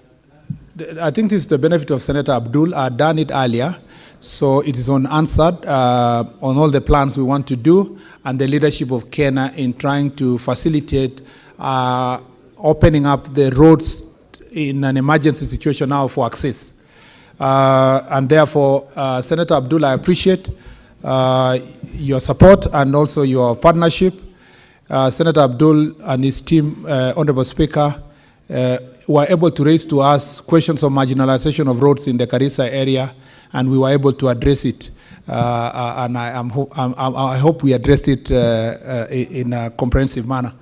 On the question of Burchi Masalani Road, it's a very small link, Mr. Speaker, of 5 kilometers, but it has multiple structures. It needs about 1.6 billion shillings to be able to do it. We've just advertised Garissa Bridge, and we are doing it again on 1.7 billion shillings. So because of the challenges of the issues, I want to assure you, Senator, that you know that the road is complete up to Ijara from Hola. Hola to Ijara is complete. That remaining section of 5 kilometers, we are working on it to get the resources for it. And because of the importance in the Delta region and the irrigation programs we have, we are working hard to see how we can deliver that particular road. Thank you, Mr. Speaker. Senator Karungo, I know you are the chair of the committee. So what I want to do, after everything, everybody has spoken, you will be able to summarize, because this is your committee, and maybe what you're asking maybe will be relevant when you are closing up, summing up. Yes, you are a big man in that committee. So next is Senator Kipkolil William Cheptumo. Thank you, Mr. Speaker. I wish to thank the CS for heavily answering the questions from this House, Mr. Speaker. And Mr. Speaker, you know the CS was my former acting senator. And I recall before he left this House, when he was being removed as a majority leader, he said he will come back strong. And I think it is true he has come back now as a CS. But Mr. Speaker, Baringo County has 3 major roads which have stalled for a while. That is the Anamoy Tenges Road, Kipsaraman, Bartabwa, Kenyech, Aror Road, and Karandi, Mochongoi, Marikat Road. And Mr. Speaker, 3 months ago, we had a session as Baringo leaders with the CS. And Mr. Speaker, at least I'm aware that Kipsaraman, Bartabwa, Kenyech Road, there is now advertisement to replace the contractor because the one that was there was not able to perform the functions of doing that road. So, Mr. Speaker, my question to the CS is, when are you, Mr. CS, going to begin because this road was stalled for reasons we all know. When is the construction of these roads going to commence? So that then we have, like Mr. Speaker, the road from Karandi all the way to Mochongoi is a very important road. It connects Baringo to Laikipia, and it has a lot of economic value. Just like the one from Tenkes, I know more to Tenkes, and from Kipsaraman all the way to the county where the CS comes from, the Elgeyo Marakwet. Mr. CS, when are the works beginning for these roads? I know you shared with us 3 months ago, but I would like to know on behalf of Baringo people to know when the works will begin. Mr. Speaker, as a resident of that region, I am very familiar with the roads as raised by Senator Jeptumo, who has been very passionate about completion of these roads. Particularly, Mr. Speaker, Karandi Machongoi Marigat Road is important not just for economic connection, but tourism also and security in that area.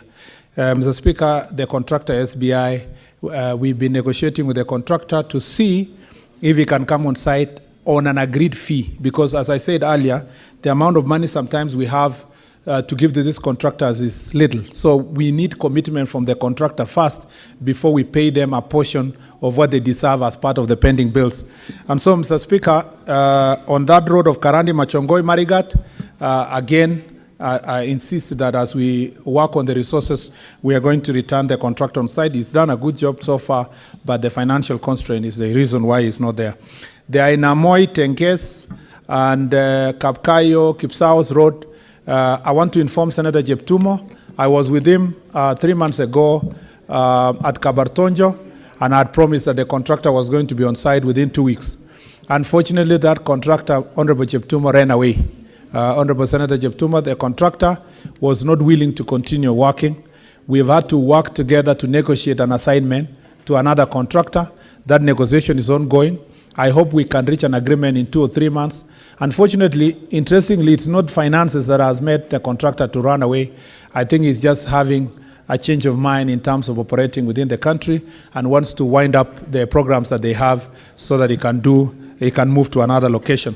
That negotiation is not going. I hope by January thereabout, the new contractor will come on site to replace the one that is exiting. On the one of Kipsaraman, Bartabwa, you have seen that we have up to Aror and up to Kapsawar.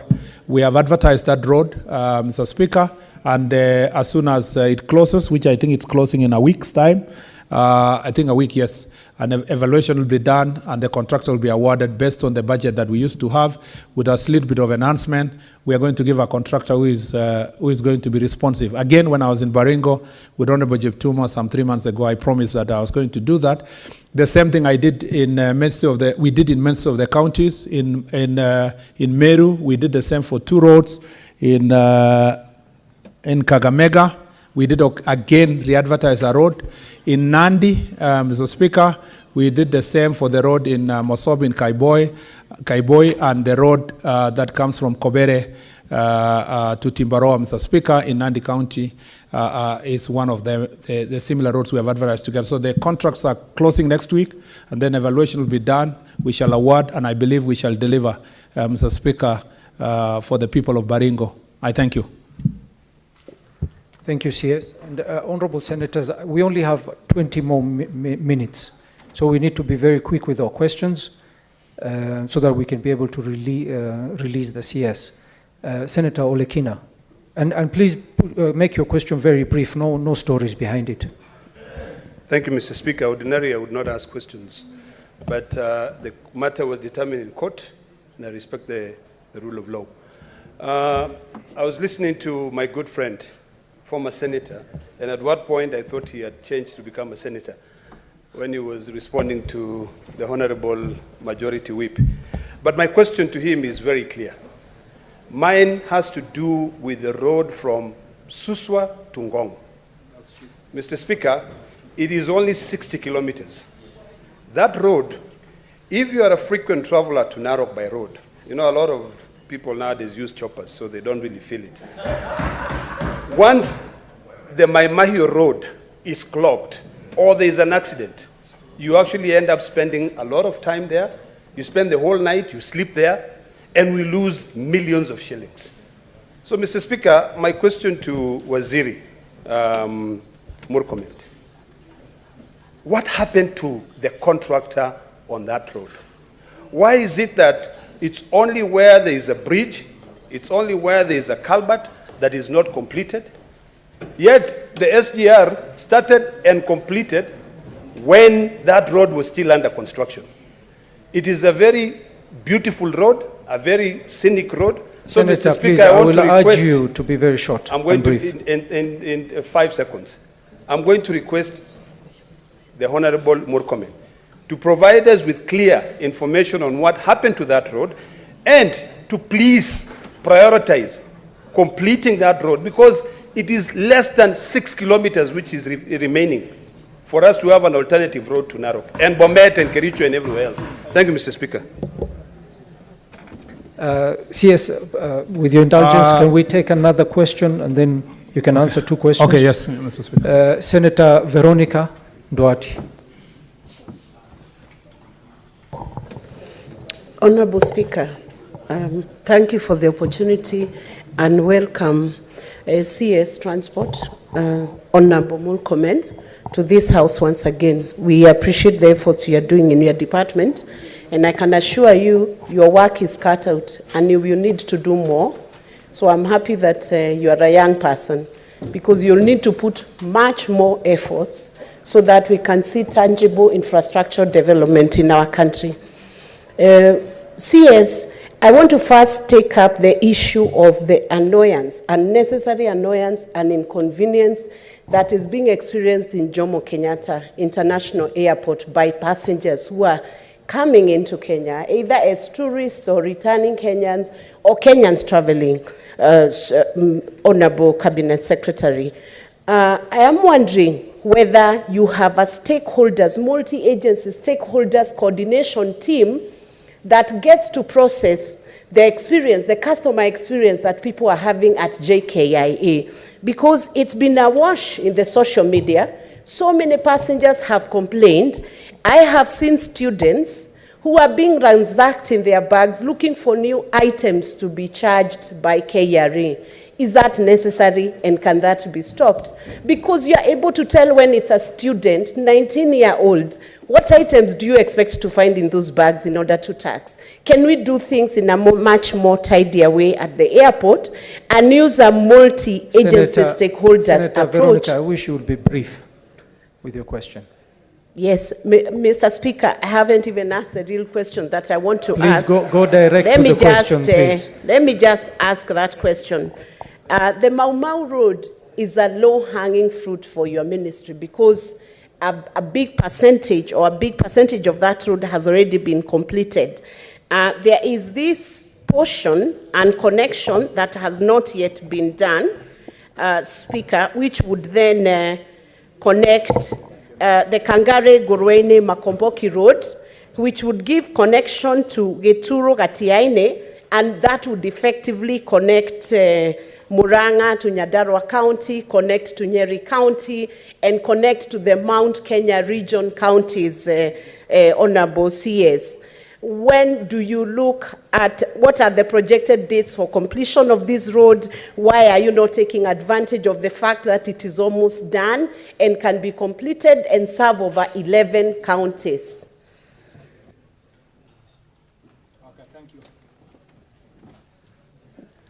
Chair, I understand the pressure of time, so I'll be very quick. One is that On the issue of Suswangong by Senator Olekina, my friend, I actually feel like I'm back to Senate, especially.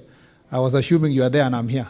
So on a serious note, the connection between Ngong and Suswa is very serious.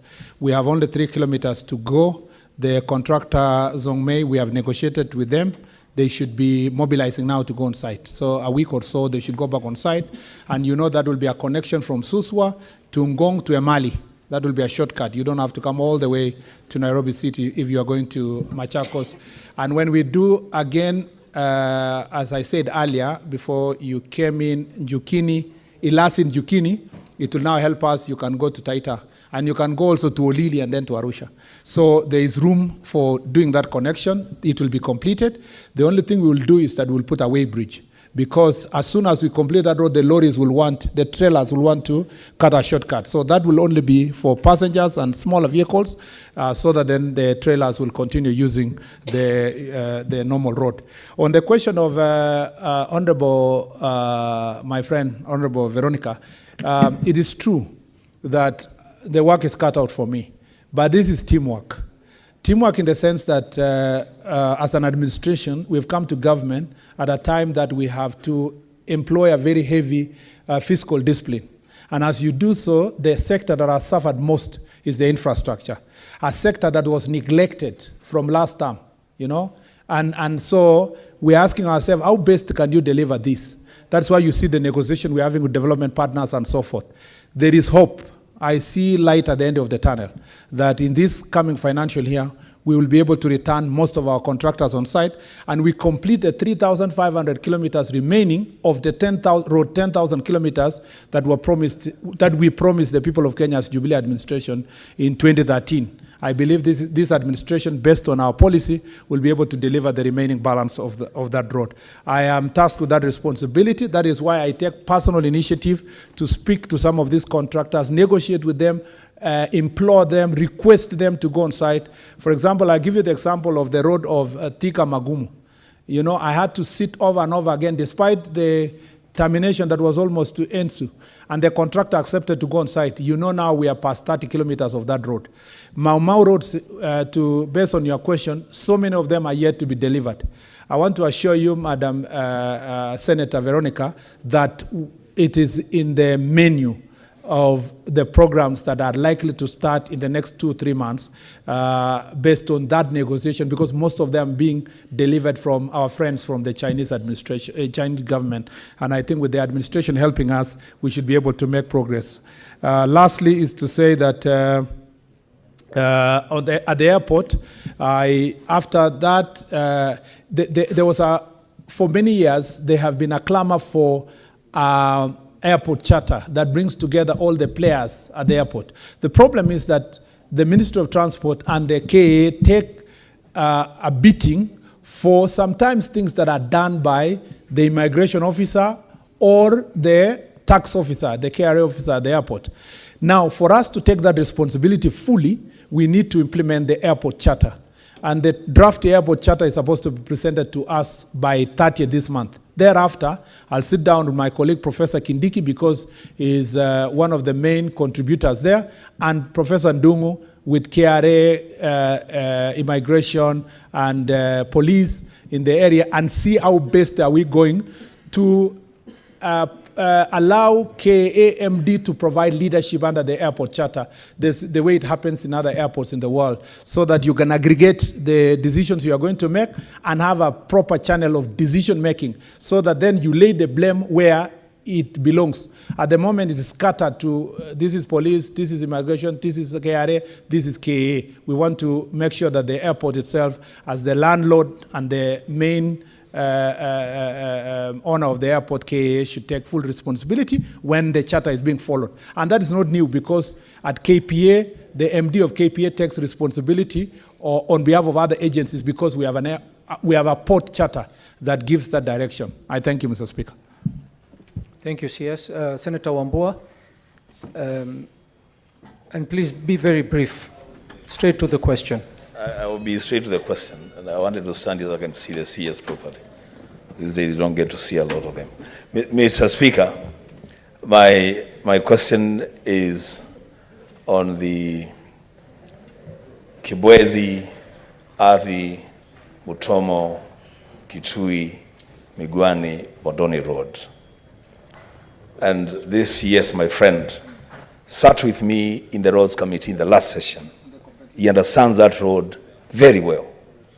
The Speaker, he is being economical with the truth.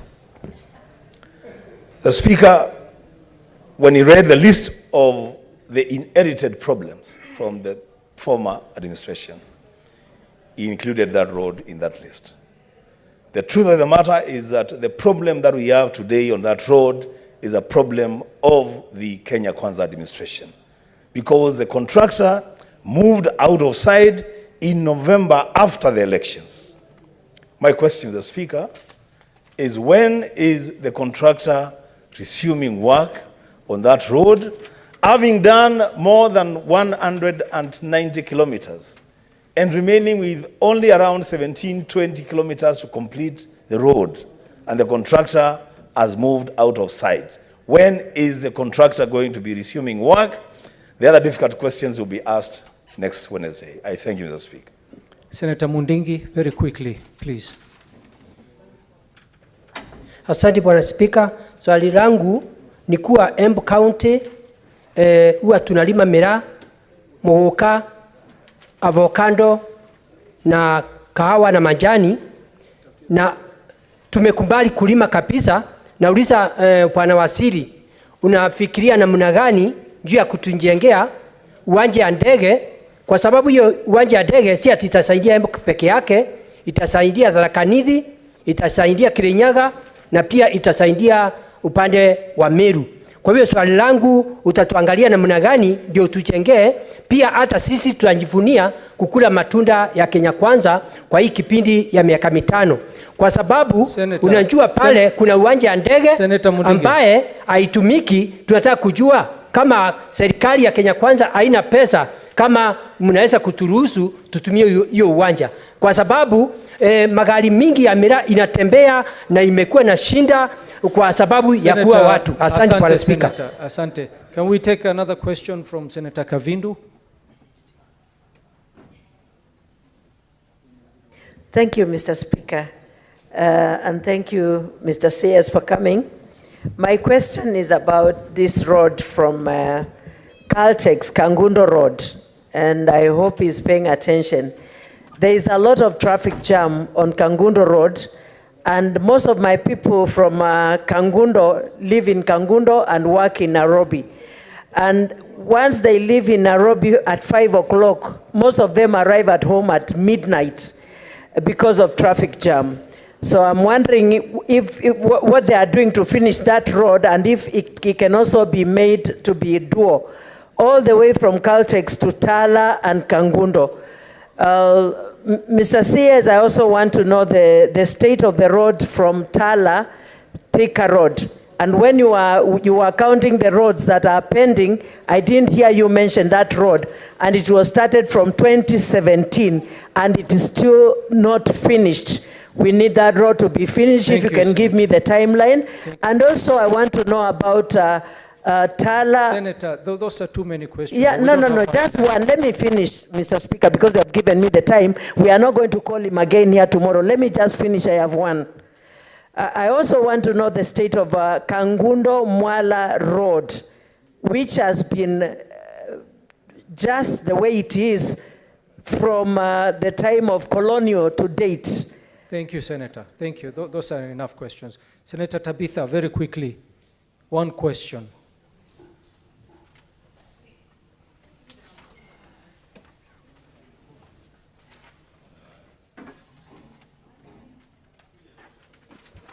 Senator, very quickly, or should we get the answers? No, they were not giving me the mic. Thank you, Mr. Speaker. Honorable Waziri, I really want to congratulate you and appreciate the great work that you are doing. Do not be intimidated by some of the negative sentiments. I just want to ask a very simple question as a Nairobi delegate. International Airport, JKIA, we saw what had been happening. We just want you to tell us what are the plans in terms of the repairs, what are the timelines, if you've formed a committee, what is the strategy and the time that is required. Thank you, Mr. Speaker. You're welcome, but that question was addressed. CS, please, very briefly. First, Mr. Speaker, Senator Kyo, I don't know why he was here. Oh, sorry. Okay, you are still on your seat. Thank you, leader.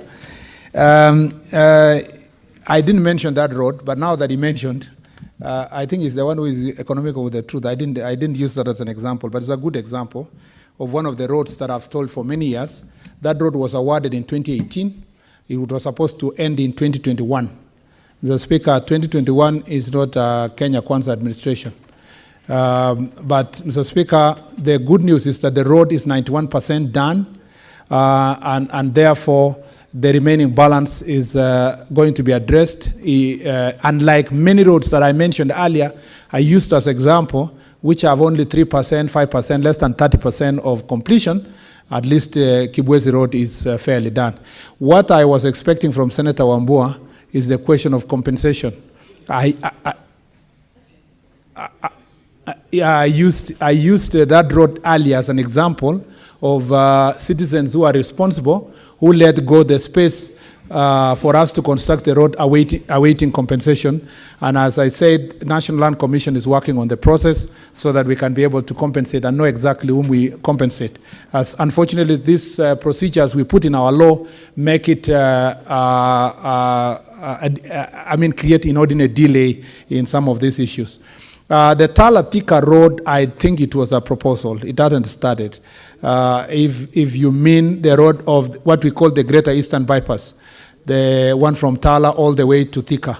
Mr. Speaker, that road, we signed a memo with memorandum with some Chinese contractor as to working together to get resources to make sure that we create Greater Eastern Bypass, which comes from Tala all the way to Thika itself. On the question of Kangundo-Mwala Road, yes, it's been pending for long. I know you have asked me this before, and the MPs have asked me before. Again, because we have to award it as a new contract, we just need to be patient, a little bit patient, to make sure that we get the resources to be able to do so. Last is Senator Mundigi has asked the question of the airport. I'm sure you are with me. We sat together with you and all the counties. The Embu airstrip is not viable for an airport that can carry goods or fly cargo from Embu. You know that there's no land to extend. You have lived around all place. The topography does not allow the same. The good news is that Embu itself is closer to JKIA. And I think that is not biggest of our challenges. The biggest of our challenges is to make sure that we have either road or rail connectivity that can now bring the goods to rail. By the way, Senator Mundiki, just to mention the House, the world is moving away from using aeroplanes to carry cargo. And now we are, even for perishable goods, we are working on providing what's called cool logistics, so that cool containers are provided for transporting perishable goods, including flowers, by sea, which is now under customer preference in Europe. It is the in thing as one way of combating. Should be focused on how do you evacuate the goods from last mile to the connectivity to either the railway or the airport without necessarily having to build an airport where you cannot be able to build an airport. The last thing is on the JKIA. I want to repeat this from Senator Tabitha, that the grand plans is to build a new terminal. And that is my focus. I am very, very clear in my mind. I'm very focused that in the next 3 years, we need to deliver brand new airport. That will be a signature project for this administration to turn around. We can't have built an airport that is older than myself in 1978. I want to be a partaker of President William Ruto's administration's grand plan to give us something new, fresh, that I am very confident and clear in my mind that by the year 2026, 2027, we should be singing of a new airport. That's why I worked very hard with our team and guided by the president to make sure that we resolve the case that was there in the Greenfield to create the space for us to attract the PPP contractor to do this job. I thank you, Mr. Speaker. Thank you, CS. Honorable Senators, at this point, I'm sorry, we will not take any, because of time, and the previous speaker had mentioned that the last question will go to the Chair of Transport. So at this point, since we have to complete with this session of questions, I will allow on this side Senator Mazzayo to ask a question, and then the Senator Chair Transport to finish with the last question. We don't have any time. I extended, Senators, I extended by another half hour, but the problem we are having, Senators, is that questions are taking too long to ask. Senators are taking too long to answer. So, Senator Mazzayo.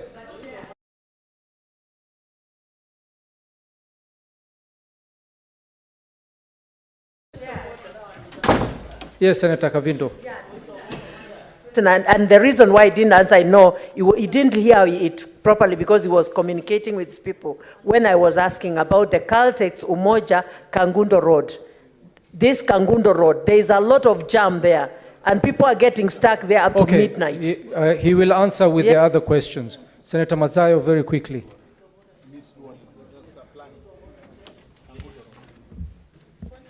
Thank you, Mr. Speaker. Mr. Speaker, I have one question for the CS. When is the Malindi Airport going to be expanded?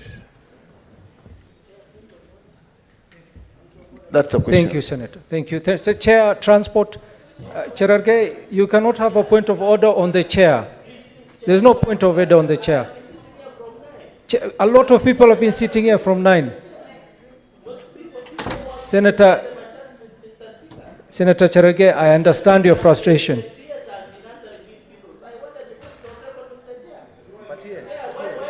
Chair Transport, let him ask the question, then we'll come back to you. We will come back to you, Senator Cherargei. We'll come back to you. We'll come back. Senator Mr. Speaker, I believe if I'm given the opportunity, then Senator Cherargei. Approach the chair. Cherargei, approach the chair. Thank you very much, Mr. Speaker, for giving me this opportunity. Mr. Speaker, did I hear the CS say that Embu is close to JKIA? I think that was... Anyway, Mr. Speaker, if you look at those people who ask questions, and as the chairman, Roads, Transportation and Housing, I have noted that almost every member of my committee asked a question. And that is to tell probably the department and my committee there is a little bit of disconnect. But, Mr. Speaker, the remedy for that, the committee understands that the CS is a busy person. So the committee made a resolution, Mr. Speaker, that before we invite the CS, we'll be inviting his government agencies, the KERA, the KURA, the KENHA. Yesterday we had NTSA, so that once we understand what they're doing, we'll be able now to be going to the CS himself. Mr. Speaker, it is my commitment as the Chairman, Roads and Transportation, before I ask my question, that I will follow up on everything that has been said here today, Mr. Speaker. And Senator, please be very brief. Yes, Go straight to the question. As the Chair, give me a few minutes. Everything that has been mentioned here today, the Kakamega airports, the roads in Kirinyaga, Tharaka-Nithi, roads in Kajiado, roads in Kiambu. The reason I don't have so many questions is because we meet with the CS more often. And Mr. Speaker, Jomo Kenyatta Airport, the El Nino issues, and Narok. My question now, Mr. Speaker. Mr. Speaker, it's about compensation. The people of Wangigi, the people of Getaru, the people of Kabete constituency, since 2018, They have not been compensated when they give their land for the construction of the Western Bypass. We have been trespassing on people's land. So, Mr. Speaker, I would want the CS to tell us when they are going to be paid, and I also propose when they are paid, they should be paid in the current market rate, not the one that was evaluated in 2018. So, Waziri, you can respond to that. Mr. Speaker, I'm done. Or I can continue. Mr. Speaker, Senator, please, you've already asked your question. Can we have the CS answer? Mr. Speaker, on the Kangundo Road, I understood. Thank you, Senator Agnes. The Kangundo Road requires dualling. I understand what you meant. The congestion in Kangundo Road is making it impossible for those of you who operate from Machakos to come to work. Mr. Speaker, that discussion is ongoing on dualling that road. It requires significant resources, but we are now at the design stage. Hopefully that design will lead to the proper construction. Number two, Mr. Speaker, is that on the Malindi Airport, you know the question, leader, you know the question of the squatters that we are dealing with. That negotiation is ongoing to see how the squatters can be compensated before that can be sorted out. Let the questions be answered first. Let the CS answer the question. Is in the process. Let the CS answer. One moment, yes. What is, you cannot raise point of order. Let him finish the question, then you can rise. Mr. Speaker, on the question of Tala Oldonyo Sabuk Road, it's an ongoing contract, Mr. Speaker, that connects Tala to Thika Road. It is 40% complete. This connects Majakos to the Karisa Road, and it was awarded in 2020 for a contract sum of 1.4. Yes, one moment, please. Cherargei, at this point, I will have to find you out of order. And I'm not trying. This is not a funeral. Okay. Senator Cherargei, I've actually shown you the dashboard. Why don't you give him? So, Senator Cherargei, at this point, I will have to ask you to leave the House. Please leave the House.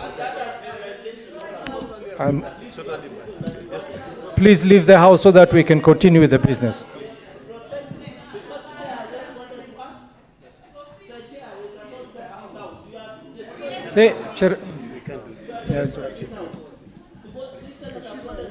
Senator Cherargei, we've heard you. Please leave the House.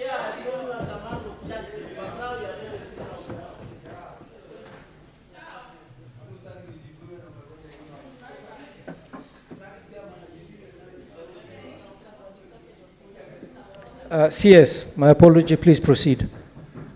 Thank you, Mr. Speaker. You know, I left this House maintaining very high level of dignity. And I think that should be kept because we really trust and treasure you as a leadership. And we appreciate your work you're doing. Mr. Speaker, so I was answering, I know there is my colleague, Senator C.S. Ababu, and I've taken so much of the time, Mr. Speaker.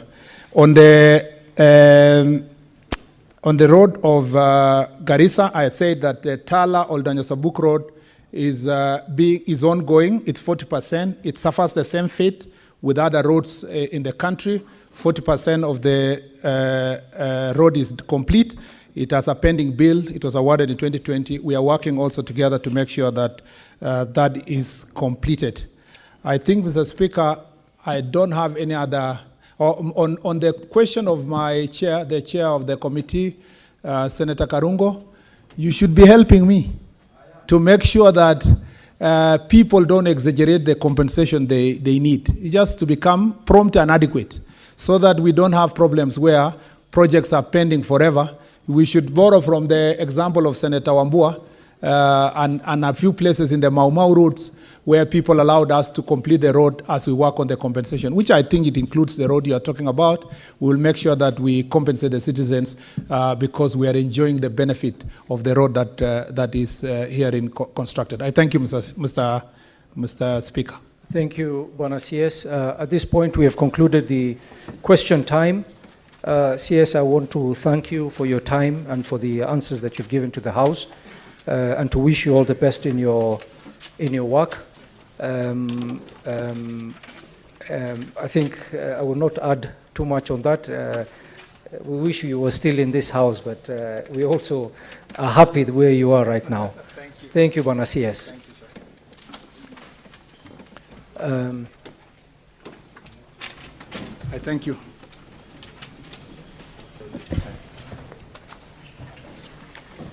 Honorable Senators, I would like to acknowledge the presence in the public gallery this afternoon, visiting delegation of lecturers and students from the Masai Mara University in Narok County. The delegation is in the Senate for a one-day academic exposure. Honorable Senators, in our usual tradition of receiving and welcoming visitors to Parliament, I extend a warm welcome to them, and on behalf of the Senate and on my own behalf, wish them a fruitful visit. Thank you. Senator Narok, I thought he was here to welcome them. But Majority Whip, would you be as kind to welcome the delegation? Thank you, Mr. Speaker. Mr. Speaker, it gives me a lot of pleasure to receive, through my remarks, the delegation from the University of Narok.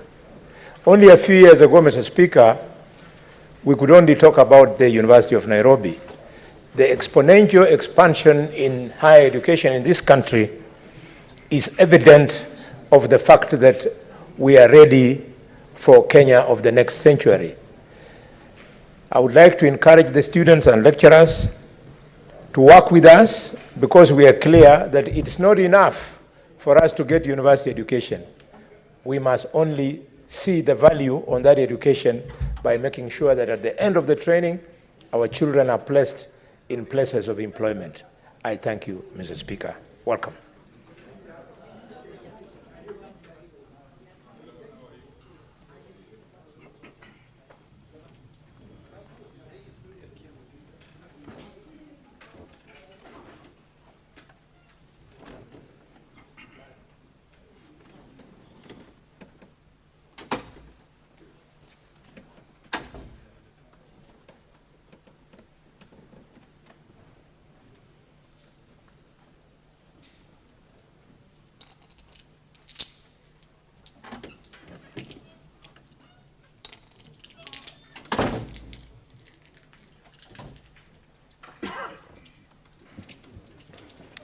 Thank you, Honorable Senators.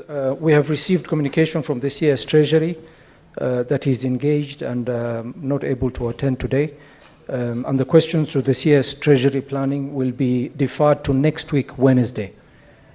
CS Sports is here.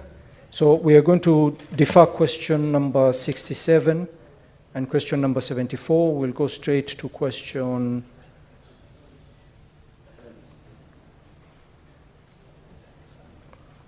question 70. CS Youth Affairs and Sports, welcome to the Senate. Thank you very much for attending. Can we have question number 70 by Senator William Kisang, please? Good. Thank you, Honorable Speaker. Honorable Speaker, I wish to put my three questions. Ford, the CS was in my county recently. He attended the 10 International Marathon, and we ran the 5-kilometer race together. And I won, he became number 2. Honorable Speaker, could the Cabinet Secretary state the number of sports training camps in the country, and Elgeyo Marakwet County in particular, and indicate whether they are duly registered and licensed? How many foreign athletes are currently training in the said camps? Could the Cabinet Secretary clarify whether the foreign athletes are registered and indicate the type of visas they have? Number B, Honorable Speaker, what is the government doing to facilitate knowledge exchange between the local and foreign athletes using Kenyan training camps, and to ensure that local talent is not overshadowed Shadowed Honorable Speaker. Thank you.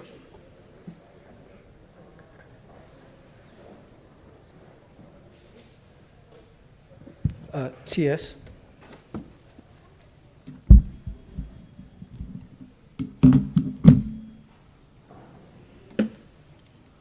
Thank you, Honorable Speaker. Thank you for affording us this opportunity to share with the Honorable House on the issues that have been raised before us. And for purposes of the record, Honorable Speaker, the Honorable Senator William Kisang, yes, raced with me for the 5-kilometer distance at the 10 marathon. As to whether he won or not, that is a matter of debate another time. But quickly, Honorable Speaker, please allow me as a preliminary just to say that the ministry is restructuring and realigning all our operations to be in sync with the bottom-up economic transformation agenda of government. This restructuring and realignment includes the following, some of which are relevant to the question that the Honorable Senator Kisang has asked. Number one, for the Safari Rally project, we are embarking on a fresh 3-year contract following amendment of the initial contract, extending the period for hosting the WRC Safari Rally from 3 to 6 years.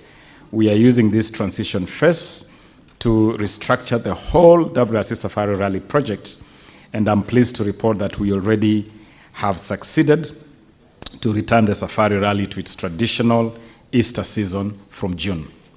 Number two, on training camps, we are instituting a mapping exercise, including enacting rules for registration, operation, reporting, and monitoring of these camps. On funding, we are ring-fencing the Sports, Arts, and Social Development Fund, the SASDF, to primarily focus on development of sports and the creative economy. And further, we are introducing measures to enhance transparency, accountability, and transparency, including disclosure of any co-funding from sponsors before any federation is funded by government. Those are some of the things we are doing generally, Honorable Speaker. Now allow me, with respect, to move right away from question number 70 on the training camps. Honorable Speaker, Honorable Senators, Section 46 of the Sports Act 2013, as read together with Regulation number 4 of the Sports Registrar Regulations of 2016, places the responsibility of regulating professional sports persons and bodies through licensing on this Ministry of Youth Affairs, Creative Economy, and Sports. This includes training camps, sports academies, athletes, referees, agents, and coaches.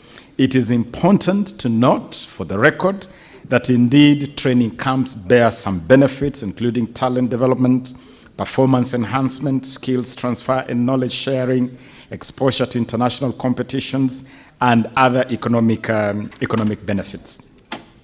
Let me disclose to this Honorable House that when we came to office, we realized that the benefits of training camps notwithstanding, this ministry had not been undertaking the important task of registering, monitoring, and overseeing operations of training camps.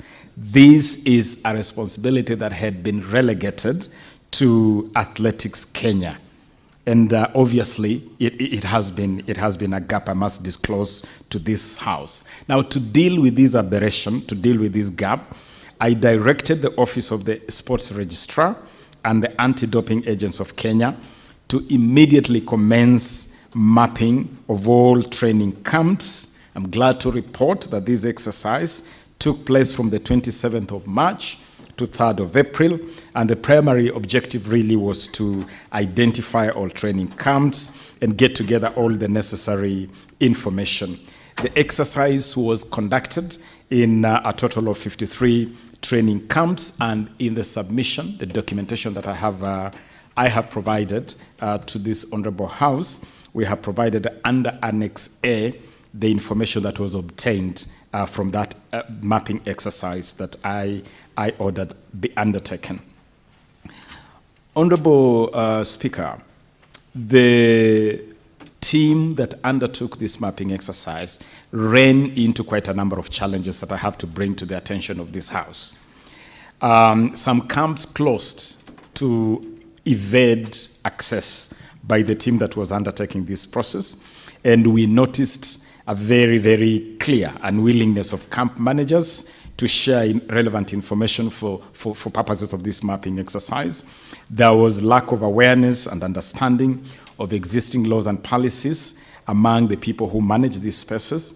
And you could notice that there was a lot of sensitivity around issues of doping, licensing, making camp residents hesitant to provide necessary information.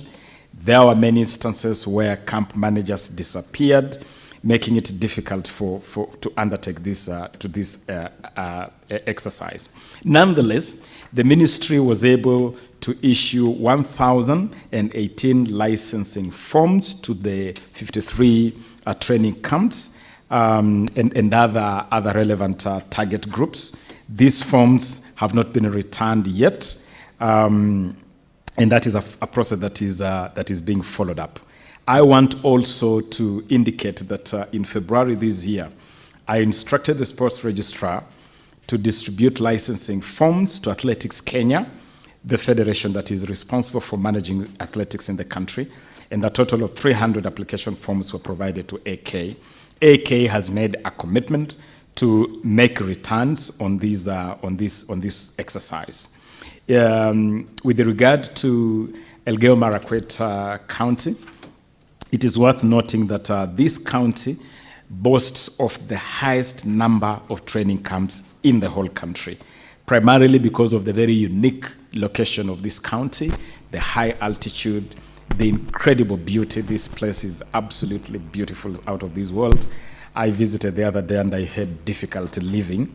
And because of all these factors combined, Elgeyo Marakwet is a very popular destination for training camps. And some of the popular camps in this county includes Iten Athletics Training Camp, Esemi Athletics Camp, Kechei Ikaika, Volea Runex, St. Patrick's Iten, Kapsait, Sparks Training Camp, in Kapcherop, Kamoswar Community Athletics Camp, Global Sports Communication Training Camp in Kaptagat, Mokuo Training Camp, Rosa Athletics Camp in Kaptagat, and Kapngetuni Training Camp.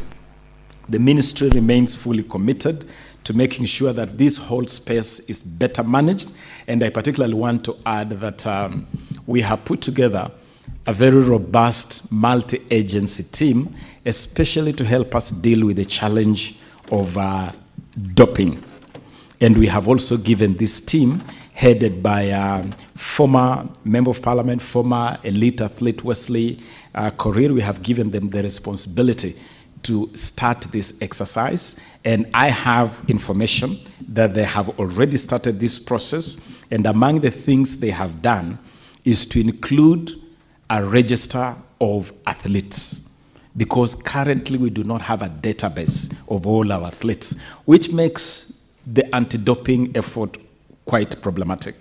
They are creating a database for athletes, a database of the training camps, to encourage athletes to be part of this program. We have suspended the fee payable. There is a fee of 2,000 shillings that is payable for athletes to register to enter the database. We have waived that fee. And so I'm encouraging all athletes to take advantage of this waiver and to register to be part of the database for free. That database will also include the spaces where they train, including the training camps.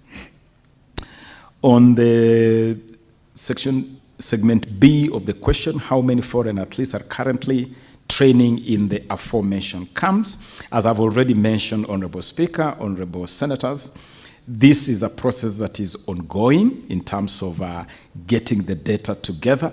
And I must admit to this Honorable House that it is really was an oversight for this ministry not to have put this information together previously. But we are fixing it. I'm glad that we are fixing this. And while I may not with certainty give the exact number of foreign athletes in the country, in due course, and I can commit to this House that within 30 days, after the conclusion of this exercise that is already going on, I'll be able to provide this information both to the Honorable Senator Kisang and for the benefit of this House.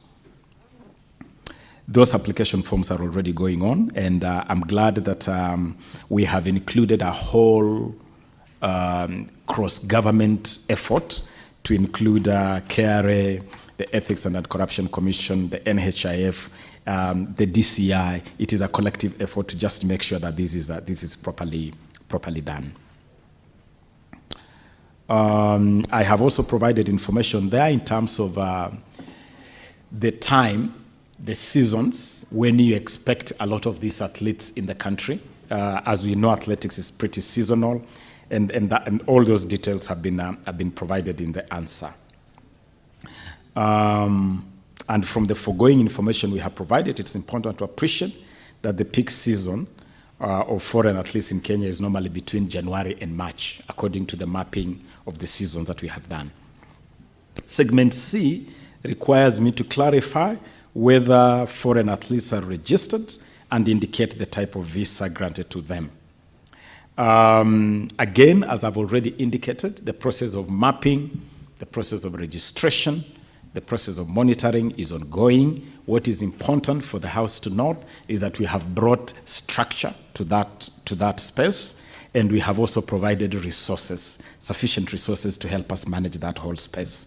And so as soon as we conclude that exercise, we'll be able to give an indication on the exact status. But as to visa, the ordinary visa, the normal visa granted to this type of visitors is the tourist visa.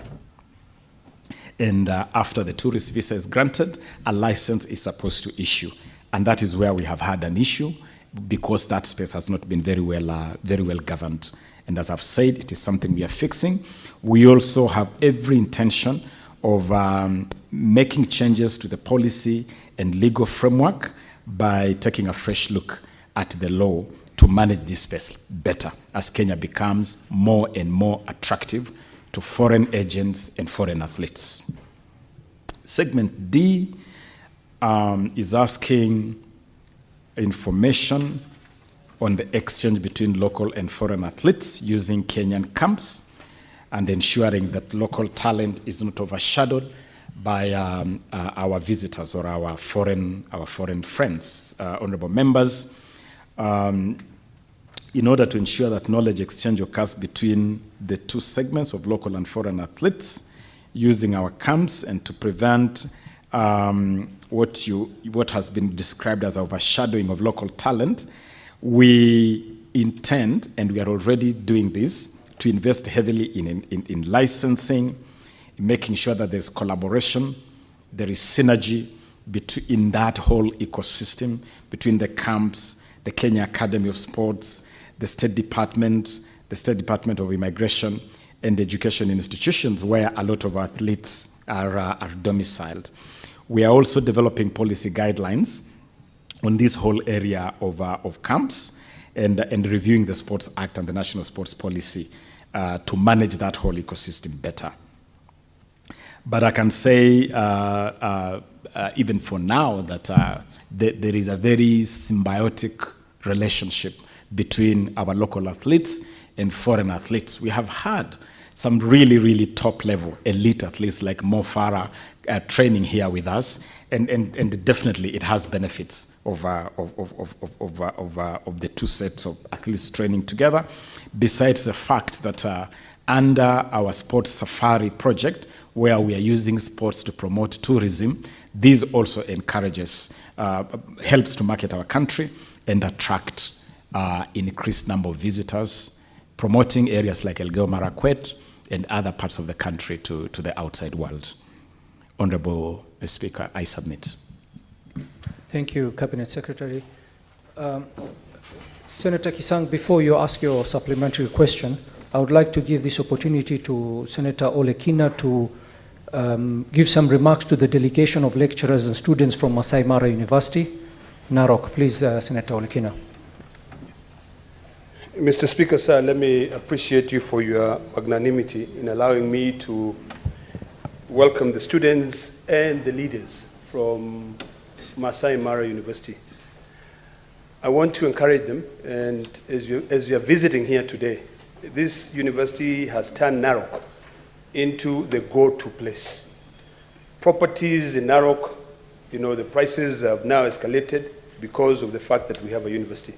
I just want to encourage you and to advise you that when you're visiting here for an academic exercise, please go back to Narok, knowing very well that you're fully represented. Ensure that you engage the businesses in Narok community, all the businesses in Narok, so that you can get internships, so that you can be able to ensure that when you're in college, before you graduate, you've already lined up your job. So I want to encourage you to continue, and others who are not here, to always come and visit. But most importantly, ask yourself, what is in it for me? What is my visit here for? Here we see us arguing. I'm sure you are entertained with a back-to-back argument between the senator for Nandi, but that is normal. That is representation. Maybe the senator felt like there was something which he really needed to do. You need to take this opportunity to learn, and I thank you for coming, and I will definitely be visiting the university so that we can engage to see how you can create opportunities for yourself within the businesses that surround Narok County. We don't need to go to Nairobi to look for jobs. We can create, we can realign the existing resources. I know the former chancellor, who had a lot of challenges, had started a cooperation with the Chinese to be able to produce medicine. I hope that the instructors who are here or the lecturers who are here can continue, engaging further in collaboration with other universities abroad so that we can be able to make Masai Mara University a go-to place. And Masai Mara University can be able to actually now begin packaging perfumes. They can package a lot of other things because of our environment. Otherwise, I thank you, and I welcome you again. Thank you, Senator Olekina. What is your intervention, Senator Sifuna?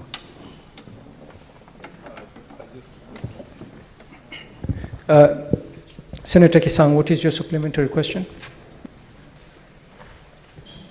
Thank you, Honorable Speaker. Honorable Speaker, you realize that two of the questions are not yet answered, but I'll wait for the 30 days the CS has requested, because you noticed that he said they started the assignment around February, March, but they'll complete in due course. Honorable Speaker, I have two supplementary questions. Number one, actually it's like comment. Number one is I would urge the CS, especially to have a desk in his office within the ministry for the young athletes, because sometimes they get invitations to go and run out of the country, but it takes time for them to access or to get the passports. So it is important that you set up a small desk between yourselves and AK, so that they don't miss an opportunity to go and show the talent and make money. So it's important that you have a desk to assist, even if they don't have money. Sometimes we contribute as leaders from those regions to give them money for processing passport. I hope the new fees that were proposed by the CS Kindiki they'll go back to the old rates because of our youth. Secondly, Honorable Speaker, I also want the CS to tell us what plans does he have, especially for the athletes who go around outside there. They get maybe token, they make some money, and then after a while, some of them, they don't have knowledge in terms of investments. The ministry should be able to assist in conjunction with the county government so that we can have maybe even partner with local universities or local colleges around the region so that we can impart knowledge in terms of investments, in terms of entrepreneurship, so that they can invest, because this is a seasonal talent. Maybe by the time you are 40, 38 years, or you get an injury, it becomes the end of you in nurturing that talent. So what plans do you have to impart knowledge so that they can do investment and then they can have quality life after retiring? CS. Thank you, Honorable Speaker. On the issue of easing travel for athletes, I want to admit that previously this has been a major challenge for our athletes traveling out of the country. There have been challenges with the processing of passports, processing of visa. But I'm glad to report to the House that the reforms that have been undertaken by this administration in the last 1 year have greatly eased the process of passports. And it's now faster, it's now easier, not just for athletes, for Kenyans generally to access passports. That is something really we must applaud the State Department for Immigration. Honorable Speaker, specifically for sportsmen and women seeking to travel out of the country, the ministry has made itself available to make interventions anytime that is required. Personally, I intervene pretty much on a daily basis. Sometimes I can report to this House, we get passports, visas, processed in a period of 12 to 24 hours. And I really want to acknowledge the incredible work going on at the State Department of Immigration. The Principal Secretary there, Ambassador Bitok, is doing an amazing job. They have been very responsive. Anytime we make a request for a sports person going out of the country and we need a passport accelerated, they have been very responsive. I also want to acknowledge the diplomatic missions located here. The Ministry of Youth Affairs, the Creative Economy and Sports has built a brilliant relationship with all diplomatic missions here. And often as yesterday, you will call an ambassador, even on a weekend, you'll fix an appointment at short notice, and they have really assisted to accelerate issuance of visa. We have not had any situation, any case in the last 1 year where any of our athletes has failed to honor an international obligation, either because of delay in passport or delay in issuance of visa. I want to assure this House that we'll continue to be vigilant, we'll continue to be alert, and we'll continue to be available to support our sportsmen and women to access passports and visa on time. We have also submitted to Cabinet, I can disclose here, we have submitted to Cabinet a request that our top sportsmen and women who really do an amazing job branding this country, marketing Kenya like nothing else does. Indeed, Kenya's top export to the world is our sportsmen and women. They do more to brand Kenya, to market Kenya than anything else. We have requested that they be considered for special issuance of diplomatic visa, access to certain spaces which can ease their movement when they are representing the country. And that is under consideration. On the second question, Honorable Speaker, on athletes and how they manage their finances, it is depressing indeed to see some of the biggest names in our sports suffer greatly in retirement. Last year, among my first acts after being named Cabinet Secretary for Sports was to travel to Kericho to lay to rest the first man to win an Olympic medal for Kenya, Wilson Kiprugut Arap Chumo. And we laid this great Kenyan at the age of 84 after a life in retirement that was truly shameful. And we can say that about many former sportsmen and women who, upon retirement, lead truly difficult lives. We are making interventions, working closely with Athletics Kenya. Among those interventions is a program that we are working out together with the Kenya Commercial Bank, KCB.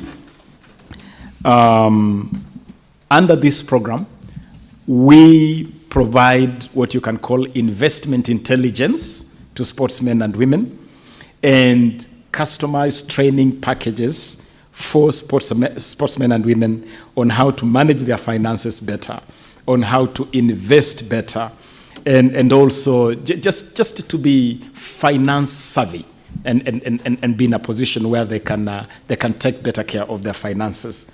The shelf life of your average sportsman and woman is about 10 years. It's a very short shelf life. Before you know it, the gravity train has stopped and you are at retirement. And so we are using this program to prepare them for that. We are also pleased to inform this House that on the 30th of this month, a few days from today, we'll be launching Kenya's first ever pension scheme for athletes. And so athletes are going to have a pension program where they can put in some resources. Government will also put in some resources to provide a program where after retirement, you'll have some pension benefit, just like any other salaried Kenyan. We have also started a process in the ministry to develop a social security policy for what you can call our veterans, our veteran sportsmen and women. And these will include sensitization of all stakeholders, including athletes and the veterans themselves. And also, honorable senators, we are putting together a program where we can make good use of our retired sportsmen and women. The ongoing Talanta Hela program, for instance, has tapped into retired sportsmen and women as scouts, providing their services as scouts in the program of sporting and developing young talents. And as we do that, we are also honoring our retired sportsmen and women. Earlier this year in August, we hosted the Hongera Awards, where for the first time in the history of this country, we honored our elite legends that have decorated our sports over the years. We have also decided that most of our sporting facilities will be named after these legends. And we'll be starting this Saturday. I can inform this House that this Saturday we have a special ceremony in Kericho to formally, officially rename the Kericho Green Stadium as Kiprugut Chumo Stadium in honor of the late Kiprugut Chumo, the winner of Kenya's first ever Olympics medal. I submit, Honorable Speaker. Thank you, Cabinet Secretary. Next question is question number 71, which will be asked by Senator Wamatinga on behalf of Senator Murango.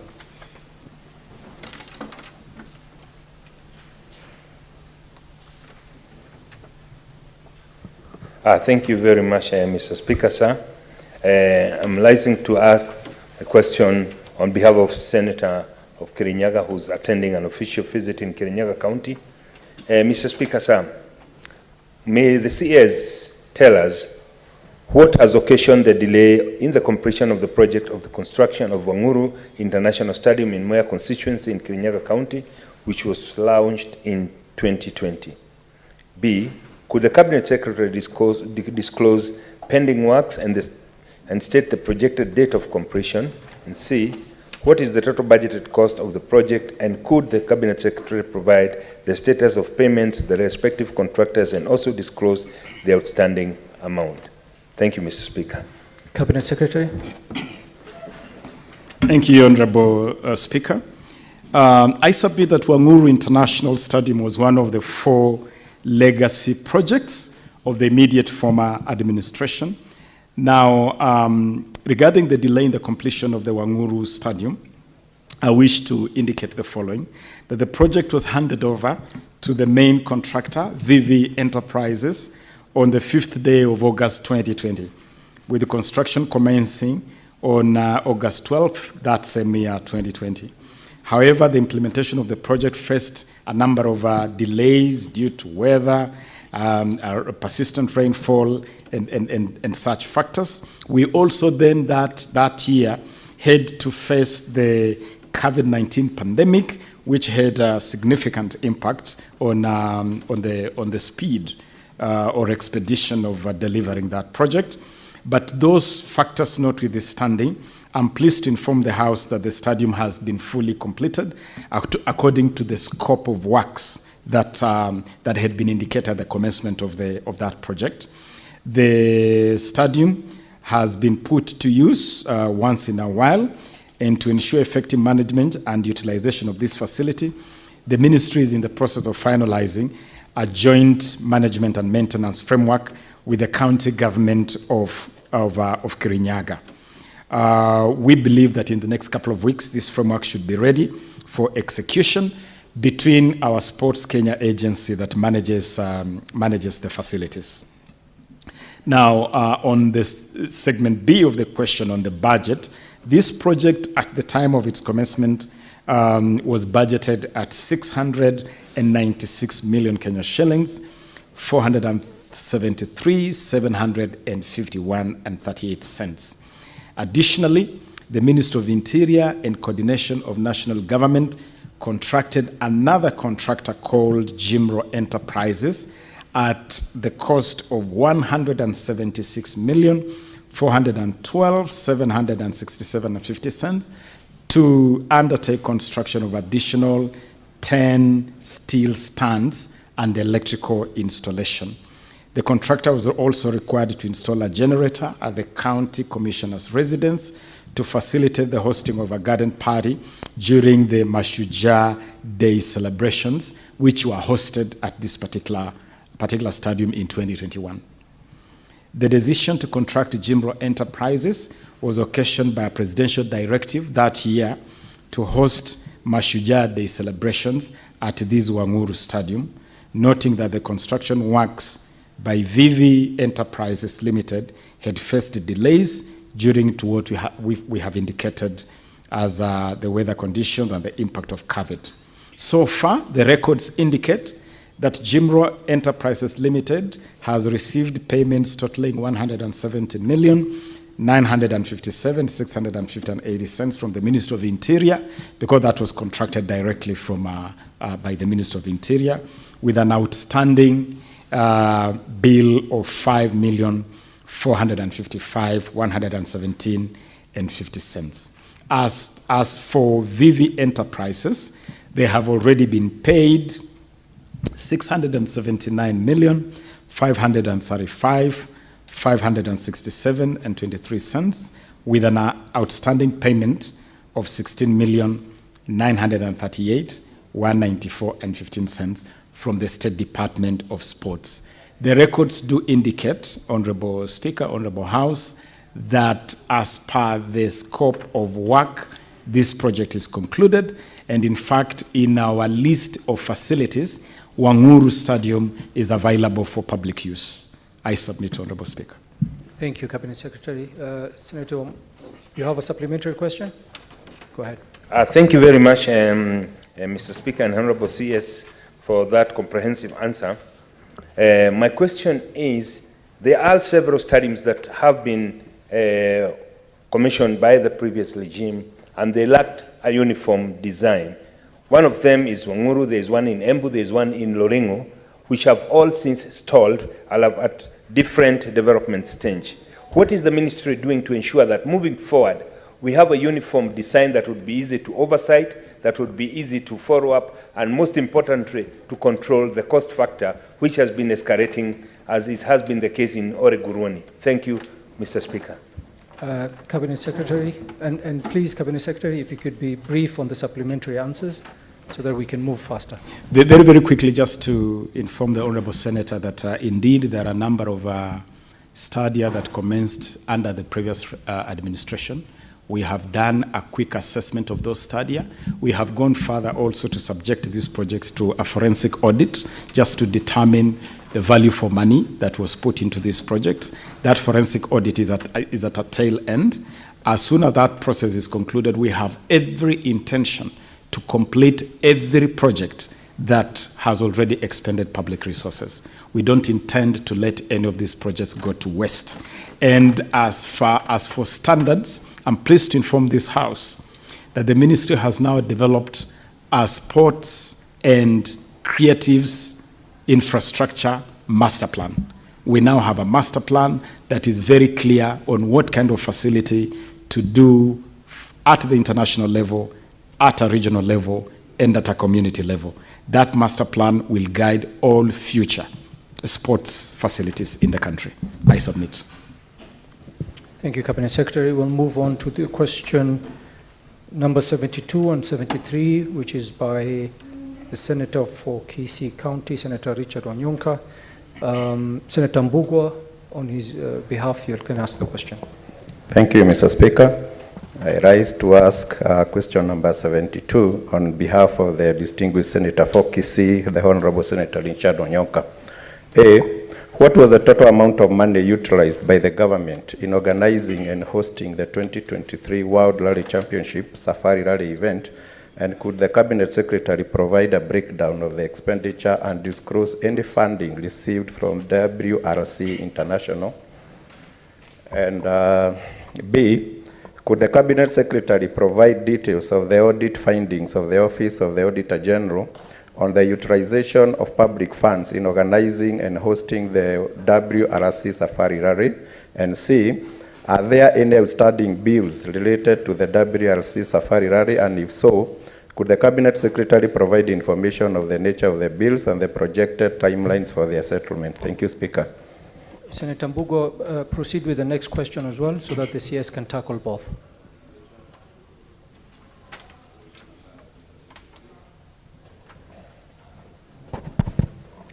A, could the Cabinet Secretary disclose the total funds received by the Sports, Arts and Social Development Fund since July 2022 and indicate how the funds have been expended during the same period? And B, could the Cabinet Secretary provide a list of all the stakeholders, organizations and individuals that have benefited from the grants from the fund, stating the specific purposes for which these funds were allocated to each recipient? Thank you. Cabinet Secretary, please proceed. Thank you, Honorable Speaker. Straight away to question 772. The WRC Safari Rally is a special project established by Gazette Notice. The 2023 budget for the WRC Safari Rally was Kenya shillings 1,486,369,782, broken down as follows. The Sports, Arts and Social Development Fund was to provide 1,341,369,782, sponsorship from the Kenya Commercial Bank of 100 million, and TV licenses amounting to 45 million. It's important for this Honorable House to note that the 2022 budget, the previous year, for this event was 2.5 billion. And we made effort right from the outset when we took office to cut this budget significantly, and we reduced this budget by close to 1.1 billion shillings, from 2.5 billion to 1.486 billion. The preliminary report from the WRC Safari Rally Project Secretariat indicates that the 2023 budget of 1.48 billion was utilized as follows. And I have provided a summary, Honorable Speaker. I have provided a table where we spent 487,200,000 to the WRC promoter. Normally you pay a subscription fee to the promoter, and so from that budget 487,200,000 was wired direct to the promoter. The steering and local organizing committee and the secretariat utilized 228,810,692. The event hosting, the actual budget for the event was 770,359,90 shillings. Honorable Speaker, the same preliminary report, I'm calling it a preliminary report because it's under review by the ministry, from the WRC Safari Rally Project Secretariat indicates that there was an over expenditure of 272,288,582. The ministry has received this preliminary report and is subjecting it to verification for further action. The same preliminary report from the project secretariat indicates that there are pending bills totaling to 338,038,000 762.13 shillings. And we have provided details of those pending bills that is annexed to my submission as Annex C. The ministry is subjecting this report to verification for further necessary action. All returns from the WRC Safari Rally project will be subjected to audit and the reports made public. And that will be done soon as the ministry concludes the verification exercise that is currently ongoing. Honorable Speaker, I submit. Cabinet Secretary, there was question number 73 as well. Straight on to question number 73, Honorable Speaker. We have provided a table, we have tabulated the funds that have flown into the Sports, Arts and Social Development Fund from July 2022. And Honorable Speaker,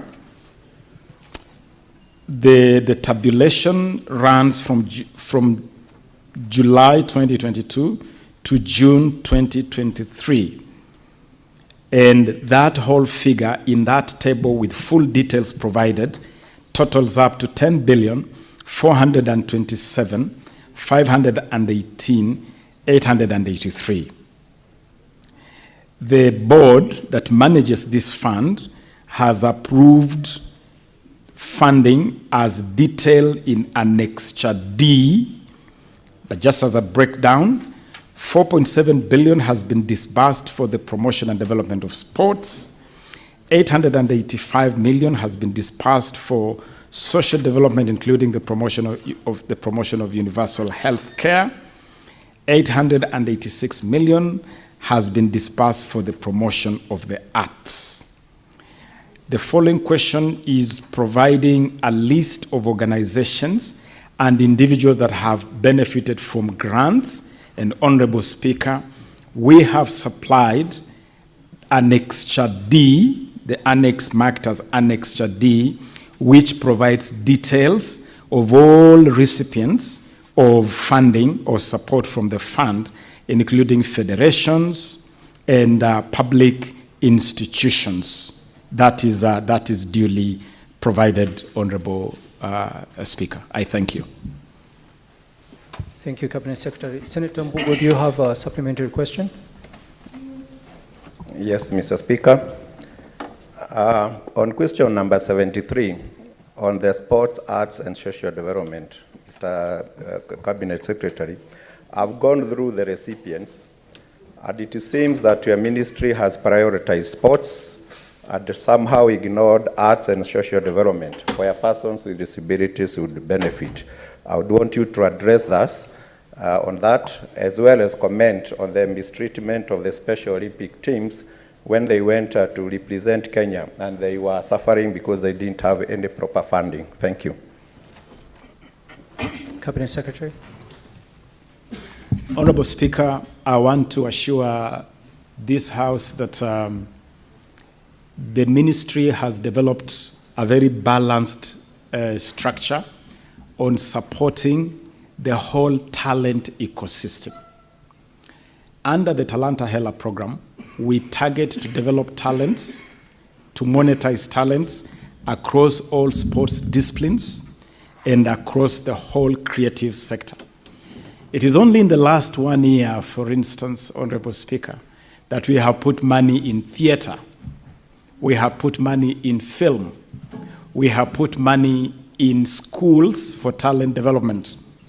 I can disclose to this Honorable House that for the first time in the history of this country, this fund provided 267 million Kenya shillings to support all talents in schools. We funded the Kenya Drama and Film Festival.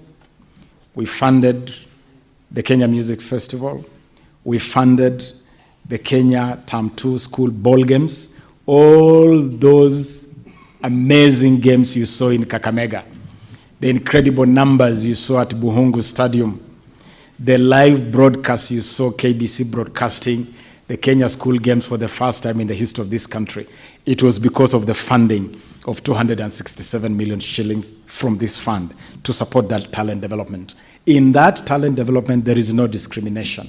Indeed, the mantra of the ministry, the mantra of this government led by His Excellency William Samoei Ruto is leaving no one behind. We are leaving no one behind. And with regard to the arts, the creatives, we are very deliberate, we are very intentional, we are very structured in making sure that we invest heavily in the development of the creative economy. You have noticed, honorable senators, that the president has even restructured this ministry. The ministry is now called Youth Affairs, Creative Economy, and Sports. And it is to show deliberate focus on the creatives. And under creatives, we are targeting everything. We are targeting content creators, film, theater, fine art, performing arts, pageantry, fashion. Everything under that creative economy is receiving priority and receiving support. We are even putting money in innovation. Next week, we will be unveiling the Kenya Innovation Week Commonwealth Edition, and we have invited all the 56 member states of the Commonwealth who will be in Nairobi as part of our effort to promote innovation. And we have also launched the Presidential Innovation Challenge and Award, through which our young people can showcase their innovation.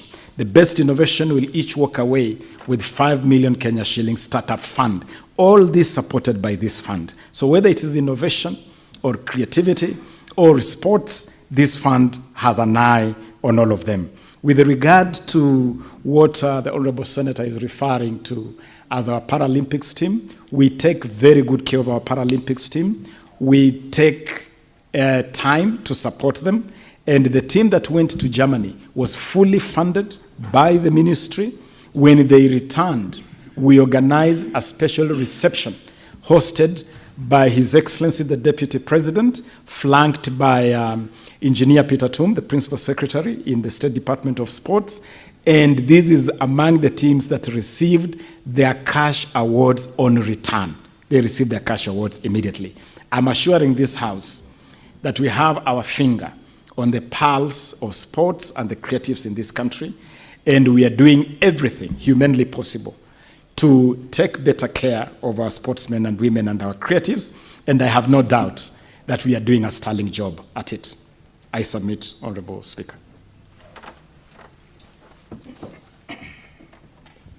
Honorable Senators, we are going to allow questions from the floor. But because of time, I think we only have about 15 minutes.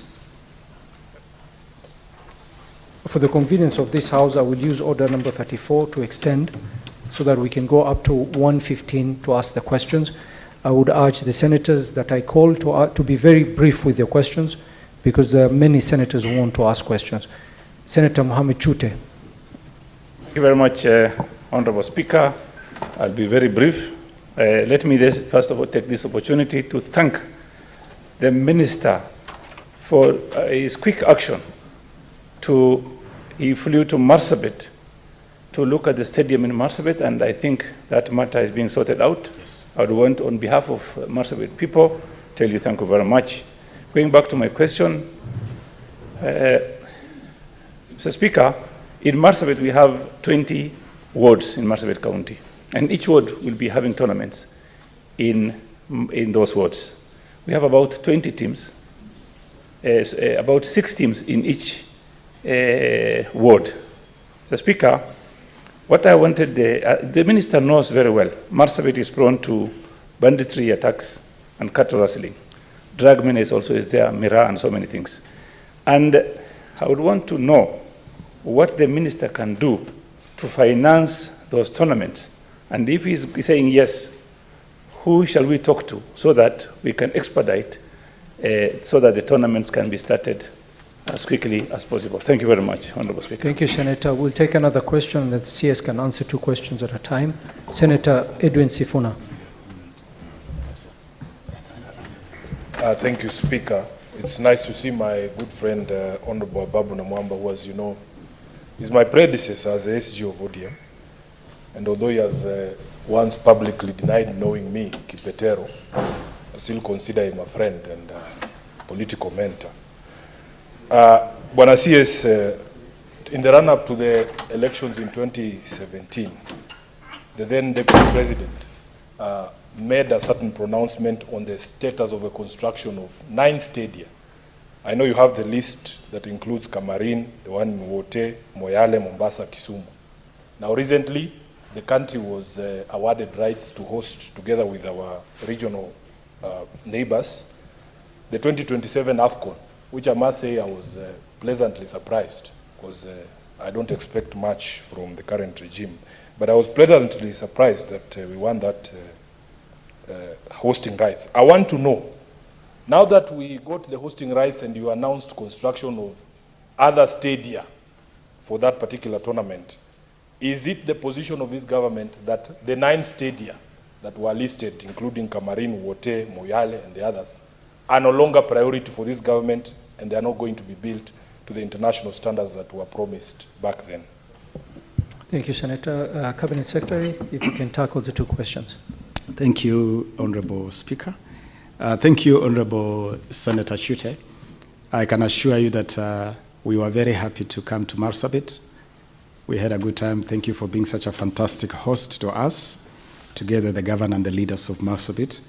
And I'm assuring you that we have made all arrangements necessary to complete Marsabit Stadium. We are really looking forward to complete the works and coming to open Marsabit Stadium.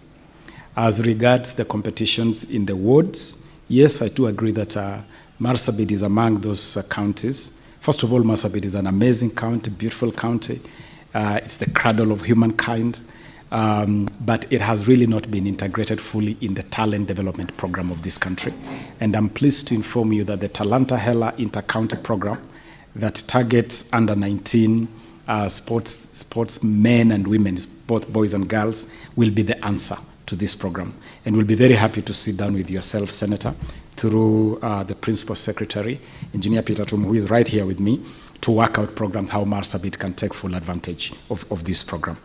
My very good friend and brother and successor as ODM Secretary General is Senator Edwin Sifuna. Of course, I do know you, Senator, through the chair. And Senator, congratulations for the good work you're doing as Secretary General of ODM. I want to assure you, Senator, that this current regime will surprise you big time, pleasantly, by performing beyond your wildest expectation. We have our finger right on the desires of the people of Kenya, and we have a president who is not afraid to lead right from the front, both at home and away, as you saw in the European Parliament just 2 days ago. Quickly to the 2 questions, Honorable Speaker. The stadia that His Excellency President William Ruto made a pronouncement on, stadia that started but then stalled. They include this Marsabit Stadium that we were in Marsabit to inspect. They include Wote in Makueni. They include Kamarin. I want to report to this House that we have visited all the 9 stadia. We have made an assessment of what needs to be done, and I'm assuring this House that completion of this 9 stadia is a top priority for the ministry and for this administration. And so our AFCON commitments notwithstanding, we have placed a priority on completion of this stadia. And just to assure this House also that we have every intention to spread the benefits of international competitions across the country. This Saturday, the 25th, we will be flagging off the CECAFA Under-18 football tournament, bringing together 8 countries across the CECAFA region. And this tournament is being hosted in Kisumu and Kakamega. We have also won the rights to host CHAN, the CHAN Championship, which will be hosted in Nairobi and Kakamega. Right now, the Talanta Hela Inter-County playoffs are happening in Nyeri. And so we are assuring you of spreading the tournaments around and making sure that all Kenyans have a chance to partake of this incredible high trajectory of sports under the leadership of His Excellency William Samoei Ruto. Thank you, CS. The next 2 questions will be asked by Paul Thangwa on this side and Senator Ole Kina on this side. Very quickly, please. Thank you very much, Mr. Speaker. I would want the CS to elaborate because he has talked about the Talanta tournament. But my question was, we have World Cup where All over the world, teams meet to get to know which one is the best. We have African Cup of Nations. All Africa countries get together to find out which one is the best. What about Kenya Cup? Is this the same thing you're talking about as Talanta, where 47 counties should compete to find out which is the best county? Question number 2. You have talked about the stadiums. Senator Kiambu. Thangwa, please, let's... Yeah, two. You said 2 questions. No, one question for you and one question for... Oh, this is very quick. Very SK quick. indulgence. Very quick, Mr. Speaker. Kiambu Kirigiti Stadium. It is all complete. We see it, but it is not open to the public. It is only open for the governor. When he has an event, the governor will do things there. When there's a public event, the governor will do. But the public is not, are not using the stadium. When are you going to hand over and open Kirigiti Stadium? Thank you. Senator Olekina, very quickly, please, and briefly. Mr. Speaker, my questions will be very brief and to the point. Cabinet Secretary, it is not enough to say that you are making plans. Article 153(4) requires you to submit regular reports on matters, so I would like to request that you do so. But I have 2 specific questions, and I've jotted them down so that I ask them specifically. One is following up on the question that was asked on behalf of Senator Onyonka on the issue of budgets. And I'd like to know from you, and if you're not able to substantiate now, you can submit to this House, what specific measures are being taken to ensure transparency and accountability in the allocation and utilization of the sports budgets in Kenya? Question number 2, which is also following up on your replies, which I said it's not enough. What specific strategies and initiatives are being implemented to ensure equitable talent development across all 47 counties in Kenya? And how is the Ministry of Sport working to identify and support talented individuals in underrepresented regions? And I ask that knowing that your budget is 6.4 billion.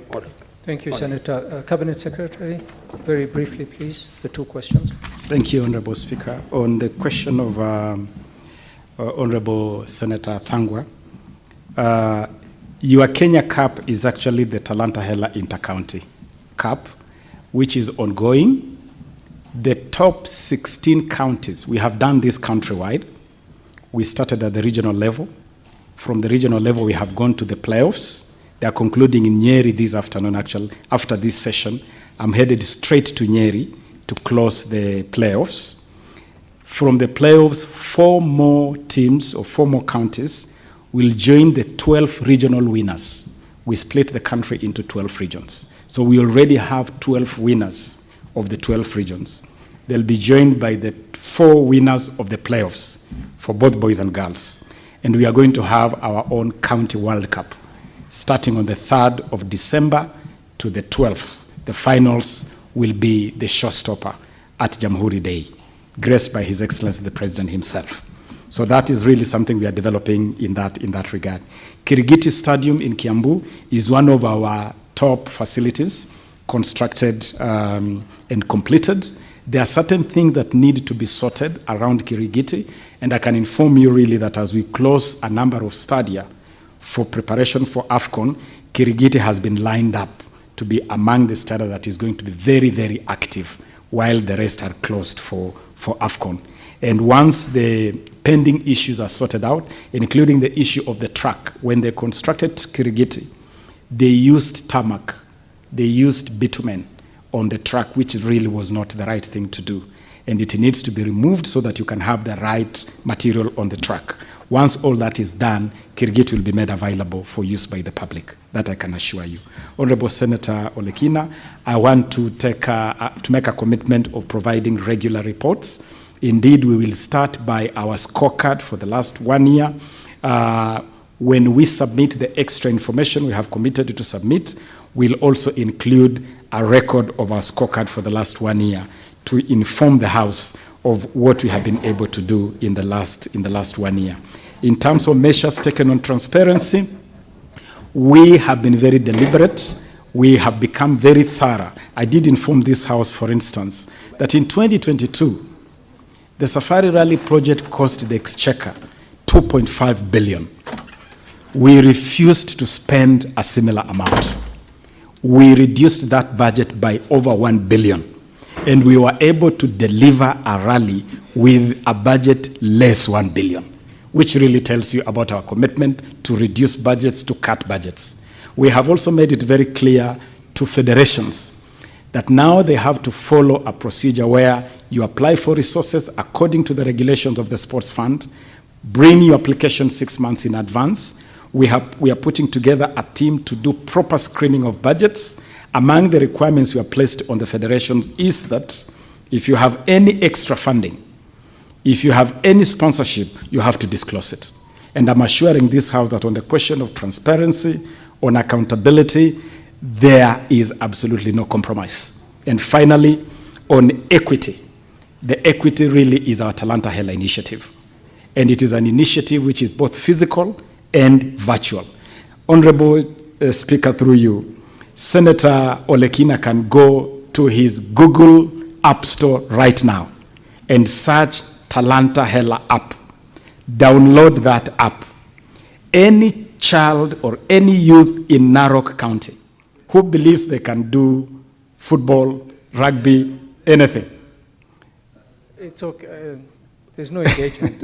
Yes, I'm informing that it's a platform that we have provided that even if you are in the remotest part of this country, you can interact with this program and you can pick your talent. Thank you. But we are also sending scouts physically to those places where we may have challenges with access to this app. We will send scouts physically, and we are recruiting some of our top legends from the past to play this role of scouts. I submit. Thank you, Cabinet Secretary. The last two questions will be asked by Senator Tabitha on this side and Senator Mazayo on this side.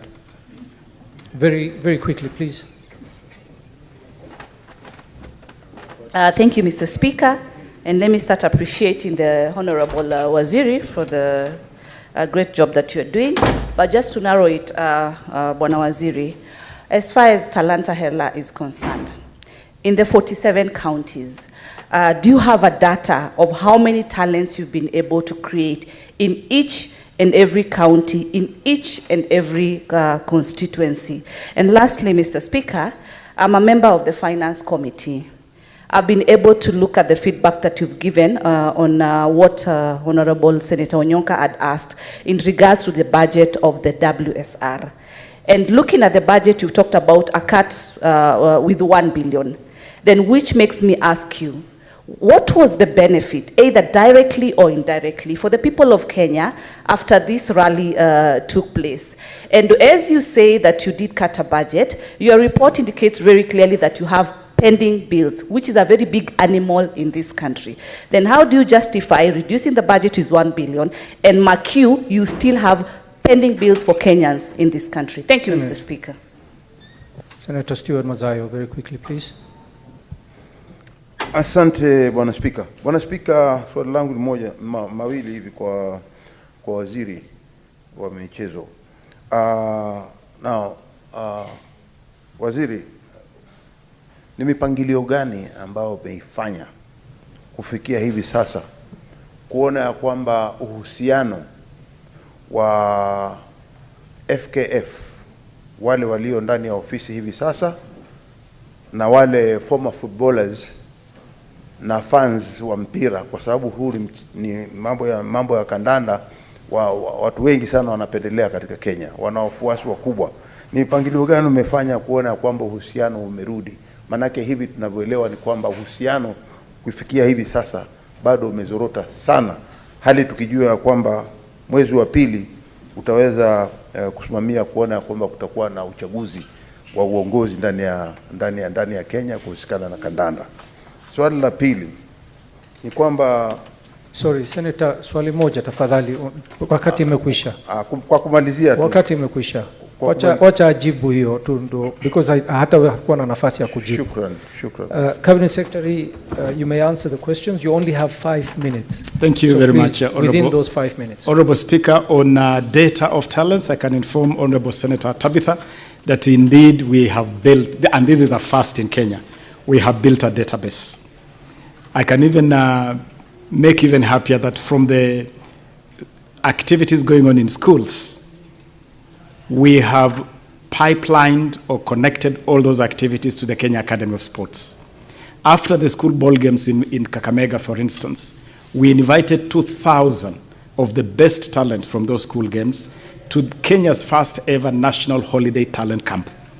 It is from that talent camp that you have seen youngsters now going to play for Kenya in the under-18 Sekafa Championship. A lot of the boys and girls who have been selected for those junior national teams came from that talent camp. Some have even gone to international academies. We have 3 boys right now, Aldrin Kibet, Alvin Kasavuli, Amos Wanjala, at the Nastic Soccer Academy in Spain, Louis Ngavi at the Montverde Academy in Orlando, in Florida, in the US. And so we have a good system of not only identifying them, but also progressing them and exposing them to further growth. And right now through the Talanta Hela app, and I would invite the honorable senators to visit the Talanta Hela screening room at Kasarani at the Kenya Academy of Sports. We have data on everybody and everything that we are coming into contact with. And today, if a scout in the UK or in Brazil wanted to know the best dribblers or the best in ball control, we can be able to give them. And we can be able to give them access to the Talanta Hela online system. So we have really upgraded that space of developing talents. The question of the benefits of the Safari Rally markets the country incredibly. The last Safari Rally was the most watched of the 13 series of the WRC Safari Rally. It markets the country and definitely has incredible benefits in terms of pulling in investment and tourism and just branding the country to that international audience. Pending bills is a challenge, and I want to indicate to this how the pending bills that we have received as a report from the project are not confirmed yet. We are subjecting that report to internal screening, verification, and assessment. We will only commit public resources to what is verified and what is authentic, because on transparency, on accountability, there is no compromise. It is absolute zero tolerance to misuse of public resources. Mheshimiwa Senator, ndugu yangu, rafiki yangu Madzayo, amezungumzia kuhakikisha kwamba kuna uhusiano bora kati ya shirikisho la kandanda humu nchini FKF na waliobobea zama za kale na vile vile mashabiki wa mchezo wa kandanda nchini Kenya. Nifahamishe Mheshimiwa Senator kupitia kwako Mheshimiwa Speaker ya kwamba kumekuwa na hali tatanishi, kumekuwa na changamoto tele kwenye mchezo wa kandanda hapa nchini. Itakumbuka ya kwamba mwaka mmoja uliopita tu Kenya ilikuwa imepigwa marufuku na shirikisho la kandanda ulimwenguni FIFA, na tulifanya jitihada za haraka sana kuhakikisha kwamba Kenya inarejea kwenye mashindano ya kandanda ulimwenguni. Hivi karibuni timu yetu ya Harambee Stars wamehusika kwenye mashindano ya kufuzu kwenye kombe la ulimwengu mwaka 2026. Timu zetu za kinadada vile vile zinaendelea hivyo hivyo, na ningependa kuhakikishia. Nashukuru Mheshimiwa Speaker. Sorry, Cabinet Secretary. At this point I will have to interrupt. I thank you, Cabinet Secretary, for your time and for the answers that you've given to this House. Honorable Senators, it is now 1:15 p.m. The time I had directed pursuant to Standing Order 34, 2A, that the House will adjourn. The Senate therefore stands adjourned until today, Wednesday, 22nd November 2023 at 2:30 p.m.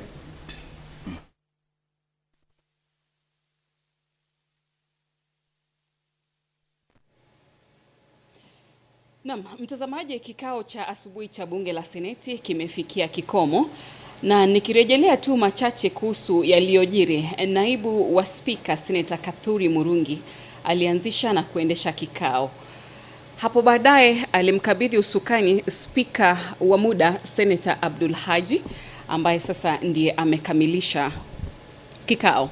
Naam, waziri wa barabara na usafiri alifika mbele ya bunge la Seneti akakabiliana na maswali kutoka kwa Seneta Mwenda Gataya Mofaya, Seneta Tobiko, Seneta Dr. Halware na Seneta Tabitha Mutinda. Vile maswali kutoka kwa Seneta Thangwa na wengine wengi. Na katika kujibu maswali, waziri Murkomen aliangazia ujenzi wa barabara mbalimbali humu nchini na pia akaangazia zaidi kuhusu uwanja wa ndege wa kimataifa wa Jomo Kenyatta. Waziri wa michezo na masuala ya vijana pia alifika mbele ya bunge la Seneti, naye alipewa muda wa kutosha na akakabiliana na maswali kutoka kwa Seneta Cheptumo, Seneta Murango, Seneta Olekina, Seneta Tabitha Mutinda na maseneta wengine wengi. Waziri aliangazia kwa kina kuhusu kambi za mazoezi kwa wanariadha, dimba la Talanta Hela, na hapo baadaye pia akaangazia mbio za magari, yani safari rally. Na baada ya waziri na Mwamba kujibu maswali, basi kikao kilifikia mwisho. Kati ya mawaziri watatu ambao tuliwatarajia hivi leo, wawili waliweza kufika. Hao ni Mheshimiwa Murkomen na Mheshimiwa Ababu na Mwamba. Na mtazamaji, iwapo ulipitwa na yaliyojiri katika kikao hiki, tafadhali fanya hima utazame kwa tovuti ya YouTube. Unaweza pia kupata nakala ya Hansard kutoka kwa tovuti ya bunge la Kenya www.parliament.go.ke na upate kusoma mengi zaidi. Kumbuka matangazo haya ya moja kwa moja yanaletwa kwako na kitengo cha utangazaji cha bunge, yani Parliamentary Broadcasting Unit, chini ya ushirikiano